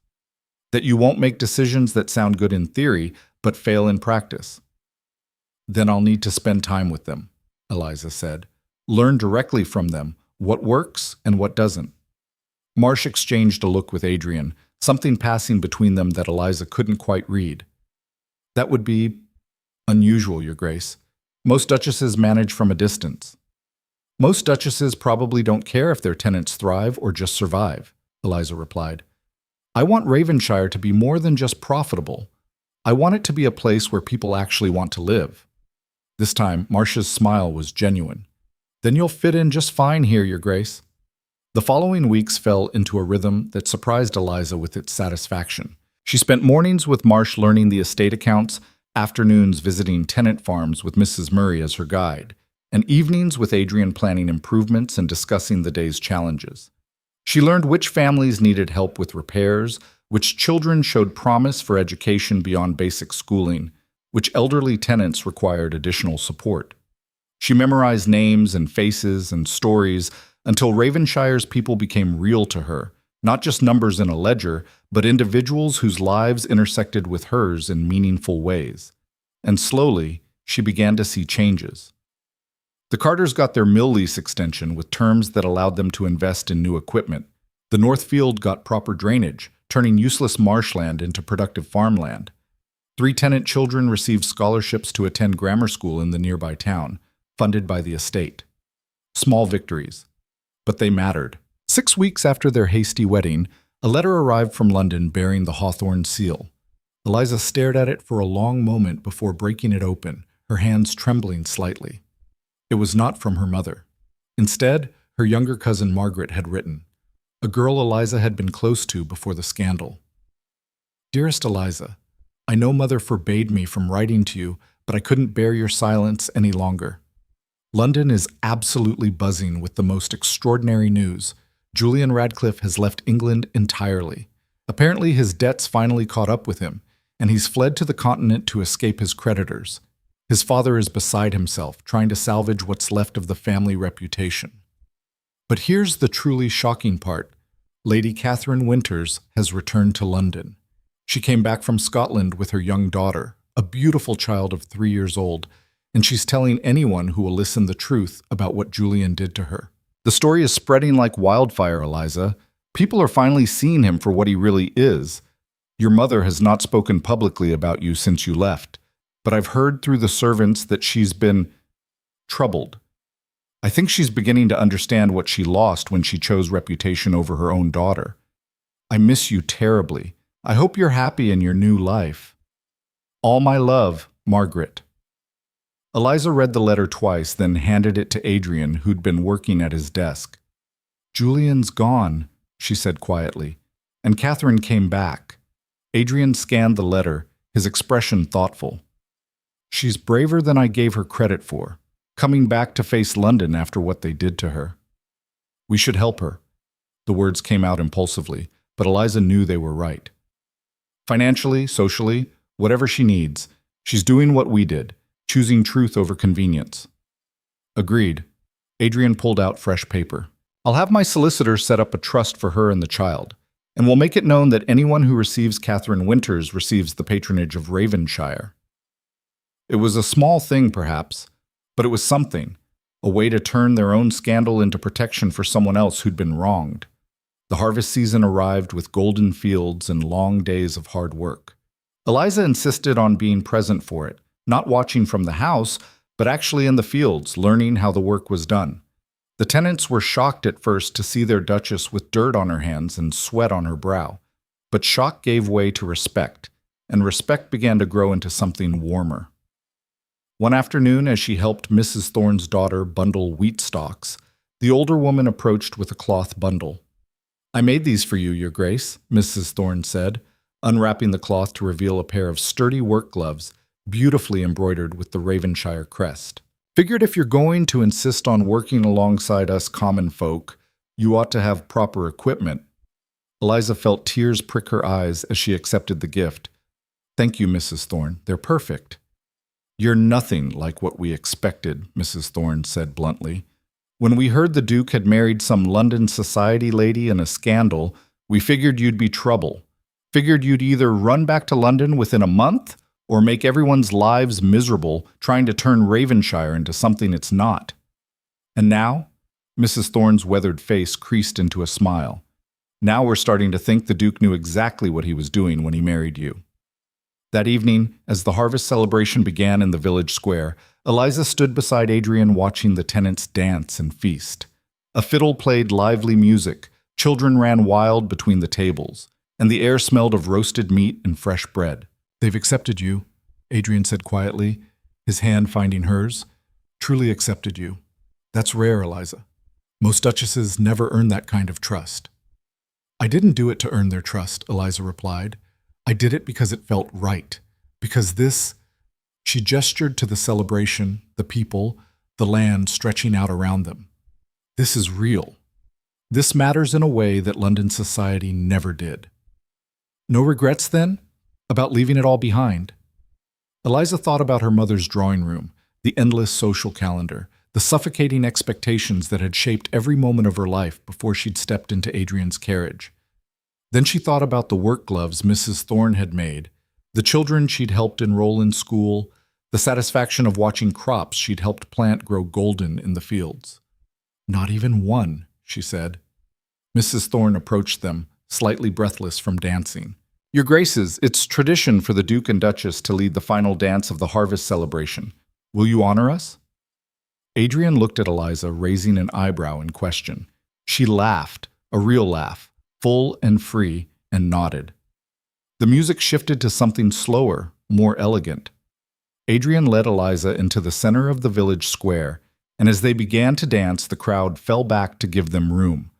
But this wasn't like the rigid, formal dances of London ballrooms. This was looser, warmer, filled with joy instead of judgment. I never learned to dance like this, Eliza admitted, stumbling slightly over an unfamiliar step. Neither did I, Adrian replied, catching her easily. I think we're supposed to be making it up as we go. So they did. They danced in the village square under the first stars of evening, surrounded by people who'd become more than just tenants. They'd become something like friends, something like family. And as the music swelled and Adrian spun her in a circle that made her skirts fly out like wings, Eliza realized something that took her breath away. She was happy. Not the performed happiness of London society, where every smile was calculated and every laugh had an agenda, but genuine bone-deep happiness that came from doing work that mattered, building relationships that were real, and choosing every day to show up as herself instead of the person others expected her to be. The first snow came in early December, blanketing Ravenshire in pristine white. Eliza stood at her bedroom window watching it fall, her hands resting on her slightly rounded stomach. She'd suspected for weeks, but the doctor Adrian had summoned from London had confirmed it that morning. She was pregnant. In 6 months, she would be a mother. The news should have terrified her. She'd been the Duchess of Ravenshire for less than 7 months. She was still learning how to manage an estate, still earning the trust of the tenants, still figuring out how to be Adrian's wife. Instead, she felt a fierce, protective joy. "You're smiling," Adrian said from the doorway. He crossed the room to stand behind her, his arms wrapping around her waist. "The doctor gave you good news, I hope." "The best news." Eliza turned in his arms to face him. "Adrian, I'm pregnant." She watched emotions chase across his face. Shock, joy, something that looked almost like wonder. "Are you sure?" "The doctor is certain. We're going to have a child." Adrian pulled her close, his face buried in her hair. When he finally spoke, his voice was rough with emotion. "I never thought I'd have this. A real family. A wife I actually respect. Children who might grow up knowing what it means to be loved instead of just useful. They will know." Eliza's hands found his face, making him look at her. "Because we'll teach them. We'll show them that courage matters more than reputation. That honesty is worth more than convenience. That sometimes the best thing you can do is walk away from what everyone expects and build something real." Adrian kissed her then, deep and thorough and full of promise. When they broke apart, he was smiling. "We should tell the household," he said. "And the tenants. They'll want to celebrate." "Not yet." Eliza returned to the window, watching snow blanket the estate grounds. "Let's keep it between us for just a little while longer. Our secret, our joy." They stood together in the gathering darkness, watching snow transform Ravenshire into something magical. And Eliza thought about the journey that had brought her here, the broken engagement, the desperate flight, the hasty marriage that should have been a disaster. Instead, it had been the beginning of everything. Spring arrived with wildflowers and lambing season. Eliza spent hours in the fields with the shepherds, learning how to assist with difficult births and care for newborn lambs. Her own pregnancy was starting to show now, and the tenants treated her with a gentleness that made her laugh. "I'm not made of glass," she protested when Mrs. Thorne insisted she sit down after only an hour of work. "No, but you're carrying the future Duke, or Duchess of Ravenshire," Mrs. Thorne replied firmly. "And we're not about to let anything happen to either of you on our watch." The protective care extended to Adrian, who'd become something of a mother hen as Eliza's pregnancy progressed. He insisted she rest more, work less, avoid anything remotely strenuous. "You're being ridiculous," Eliza told him one evening after he'd forbidden her from helping repair a fence on the north property. "I'm pregnant, not dying." "I know." Adrian's hands were gentle as he helped her into a chair. "But Eliza, you're the most precious thing in my life. You and this child. Can't help wanting to protect you." "Then protect me by letting me live," Eliza said softly. "By letting me work and contribute and be useful. That's what makes me happy, Adrian, not being wrapped in cotton wool and treated like a delicate flower." He was quiet for a long moment, then nodded slowly. "You're right. I'm sorry, I know." Eliza took his hand and placed it on her rounded stomach, where their child was moving. "But we're both strong. We're both fighters. This baby will be too." As if in agreement, the child kicked against Adrian's palm. His expression transformed into something Eliza had never seen before, pure, unguarded joy. "They're going to be remarkable," he whispered, "just like their mother." A letter arrived in late spring, this one bearing a seal Eliza didn't recognize. Inside was an invitation. The Duchess of Marlborough was hosting a country house party and requested the honor of the Duke and Duchess of Ravenshire's attendance. "It's a test," Adrian said when Eliza showed him the invitation. "The Duchess of Marlborough is one of society's most influential women. If she receives us publicly, others will follow. We'd be welcomed back into London society." Eliza stared at the elegant script, feeling something twist in her chest. A year ago, she would have been desperate for such an invitation. Proof that she'd been forgiven, that her scandal had been forgotten, that she could return to the life she'd known. Now, the thought of spending a week making polite conversation with people who'd probably spent months gossiping about her downfall made her feel exhausted. "Do you want to go?" she asked Adrian. I want you to choose, he replied. If you want to return to London society to show them that we've survived and thrived despite their judgment, I'll support that. But if you'd rather stay here and continue building the life we've started, I'll support that too. Eliza looked around Adrian's study, at the maps of Ravenshire on the walls, the ledgers documenting improvements they'd made, the stack of letters from tenants requesting help with various projects. She thought about Mrs. Thorne's work gloves, now worn soft from months of use, about the children she'd helped send to school, about the satisfaction of watching the estate flourish under their joint management. Write a polite refusal, she said finally. Thank the Duchess for her invitation, but explain that the Duchess of Ravenshire is occupied with estate matters and cannot attend. Adrian's smile was brilliant. You're sure? I'm certain. Eliza moved to the window overlooking the grounds where tenants were preparing fields for summer planting. That world, London society, the endless social games, the performance of propriety, it nearly destroyed me. I don't want it back. I don't need their approval anymore. They'll say you're hiding in the countryside because you're ashamed. Let them say it. Eliza turned back to face him, her hands resting on her swollen belly. I know the truth. We both do. And that's all that matters. Summer arrived with long golden days and the sound of their child's heartbeat growing stronger under the doctor's stethoscope. Eliza worked alongside the tenants during harvest preparations until Adrian practically had to drag her back to the house, reminding her that she was 8 months pregnant and needed to rest. One more field, she protested weakly, but her back was aching and her feet were swollen, and she was secretly relieved when Adrian insisted. They were having tea on the terrace, watching the sun set over the estate, when a carriage appeared on the long drive leading to Ravenshire Abbey. Eliza's heart sank. More visitors, probably another social test from London society. But when the carriage door opened, it wasn't some society matron who emerged. It was her cousin Margaret, travel-worn but smiling. Margaret! Eliza struggled to her feet, and Margaret rushed forward to embrace her. I'm so sorry to arrive unannounced, Margaret said, pulling back to look at Eliza's obvious pregnancy. But I had to see you. I had to tell you in person. Tell me what? Margaret's eyes were bright with tears. Your mother, Eliza. She's dying. The world seemed to tilt. Eliza felt Adrian's hand steady her, heard him murmuring something to Morrison about preparing a room for their guest. But all she could focus on was Margaret's face, the sorrow and urgency written there. How long does she have? Eliza asked, her voice barely above a whisper. The doctors say weeks, maybe less. It's her heart.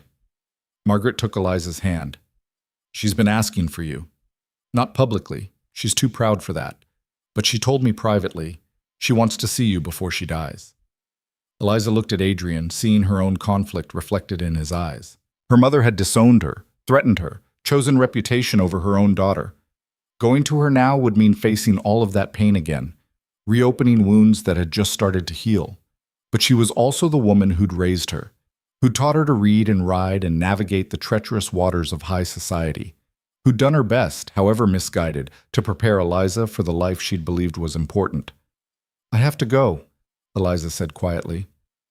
You're 8 months pregnant, Adrian protested gently. The journey to London is long and uncomfortable. If something happened, then something happens, Eliza's voice was firm. But I won't be the daughter who refused to say goodbye. I won't let her die thinking I hated her. I don't want you traveling alone. Then come with me. Eliza took his hand. We'll go together. We'll face this together, like we've faced everything else. The journey took 2 days, slow, careful travel with frequent stops to rest.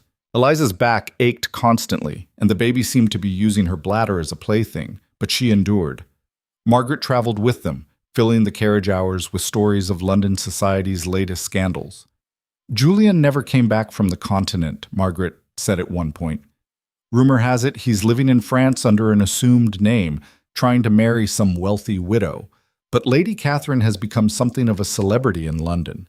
Her honesty about what happened has made her sympathetic rather than scandalous. Good, Eliza said. She deserves that. They arrived at Hawthorne House just after dawn. The building looked the same as it had a year ago, but Eliza felt completely different walking through those doors. She wasn't the desperate girl who'd fled in Adrian's carriage anymore. She was the Duchess of Ravenshire, confident in who she'd become. A haggard butler led them upstairs to the Countess's bedroom. Eliza's mother lay propped against pillows, her face pale and drawn, decades older than Eliza remembered. "Leave us," the Countess said to the servants and Margaret, in a voice that still carried authority despite its weakness. "And you, Blackwood, I need to speak with my daughter alone." Adrian looked at Eliza, who nodded. "I'll be fine." After they'd gone, Eliza sat carefully in the chair beside her mother's bed. For a long moment, neither of them spoke. Then the Countess's hand, trembling and thin, reached out to touch Eliza's rounded belly. "You're pregnant," she said, and there was wonder in her voice. "Yes, the baby is due in a month." "A grandchild I'll never meet." The Countess's eyes filled with tears. "Because I was a fool who chose pride over love." "Mother, let me finish." The Countess gripped Eliza's hand with surprising strength. "I've had a year to think about what I did, what I said to you, how I chose the Hawthorne reputation over my own daughter's happiness. And I was wrong, Eliza, about everything." Eliza felt her own tears start to fall. "You were trying to protect me. You thought Julian was the safe choice." "I was trying to protect the family name," the Countess corrected bitterly. "I told myself it was about your future, but it wasn't. It was about how your choices reflected on me, on us. And when you chose differently, I punished you for it because I couldn't admit that my way might not be the only right way."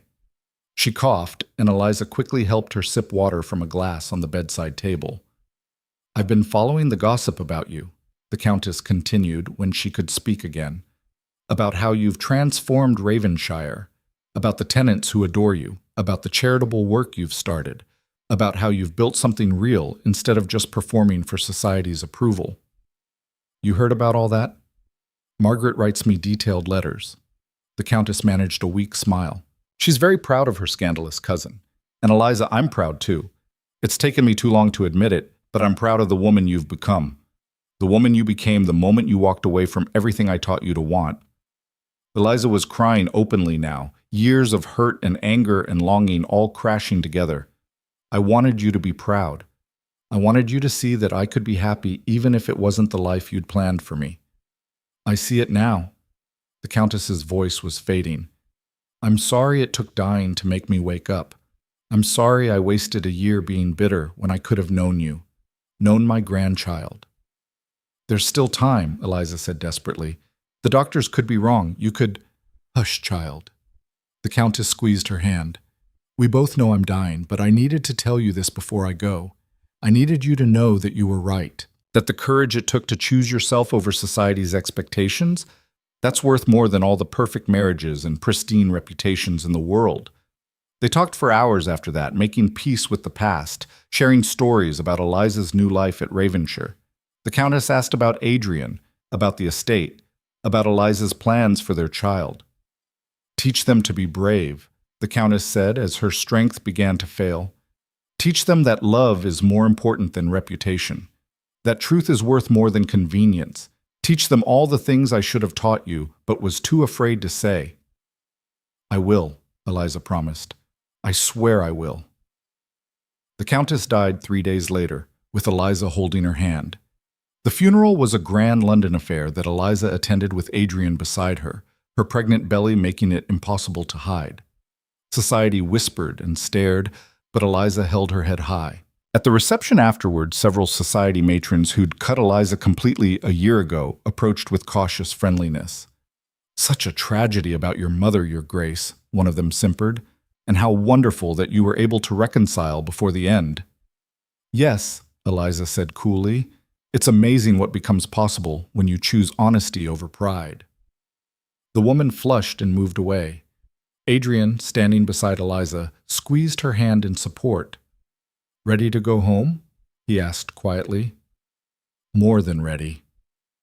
They left London that evening, racing ahead of the gossip and speculation their appearance had surely reignited. But as the city lights faded behind them and the countryside opened up ahead, Eliza felt only relief. London wasn't her home anymore. Ravenshire was. The baby came on a warm September evening, 3 weeks after the Countess's funeral. Labor was long and difficult, but Eliza endured it with the same fierce determination she'd brought to everything else. And when the midwife finally placed a squalling, red-faced infant in her arms, Eliza felt her heart expand in ways she'd never imagined possible. "A girl," the midwife announced. "Healthy and strong, Your Grace. A fighter, this one." "Like her mother," Adrian said from beside the bed, his voice rough with emotion as he looked at his wife and daughter. They named her Charlotte, after Eliza's middle name. And as Eliza held her daughter for the first time, she made silent promises to this tiny person who would never know the grandmother who'd finally understood too late. She would teach Charlotte to be brave, to choose truth over convenience, to value courage more than reputation, to know that walking away from something that was destroying her wasn't running away, it was choosing herself. Years passed. Ravenshire thrived under Eliza and Adrian's joint management. The tenants prospered, the estate grew, and their family expanded. Charlotte was followed by twin boys, and then another daughter. Eliza became known throughout the region as the Duchess, who worked alongside her tenants, who made decisions based on people's needs rather than profit margins, who transformed an estate from simply profitable to genuinely thriving. London society gradually forgot their scandal, or at least moved on to fresher gossip. Occasionally, invitations would arrive for balls and house parties. Eliza always politely declined. She had everything she needed right here. One autumn evening, 10 years after that desperate flight from Hawthorne House, Eliza stood in the fields watching her children help with the harvest. Charlotte, now 9, was showing the twins how to bundle wheat properly. The youngest daughter was picking wildflowers with Mrs. Thorne's granddaughter. "They're remarkable," Adrian said, coming to stand beside her. His hair was touched with gray now, and lines had formed around his eyes from years of smiling. All of them. "They're loved," Eliza corrected. "That makes all the difference."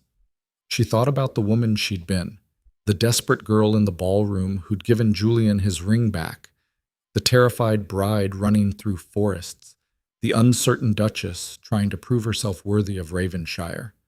That woman felt like a stranger now, someone she'd been in another life. "Do you ever regret it?" Adrian asked quietly. "The choice you made that night? Everything you gave up?" Eliza looked at her husband, at their children laughing in the golden fields, at the estate that had become not just home, but legacy. She thought about the life she'd left behind, the gilded cage of London society, the suffocating expectations, the slow death of becoming someone she wasn't. "Not for a single second," she said, and she meant it. The broken engagement that should have destroyed her had actually set her free. The scandal that should have ended her life had given her the chance to build a new one, a real one, based on choices instead of obligations, on courage instead of fear, on truth instead of performance. She'd walked away from everything she was supposed to want, and in doing so, she'd found everything she actually needed. The sun set over Ravenshire in shades of gold and crimson, painting the fields in light that made them look like they were on fire.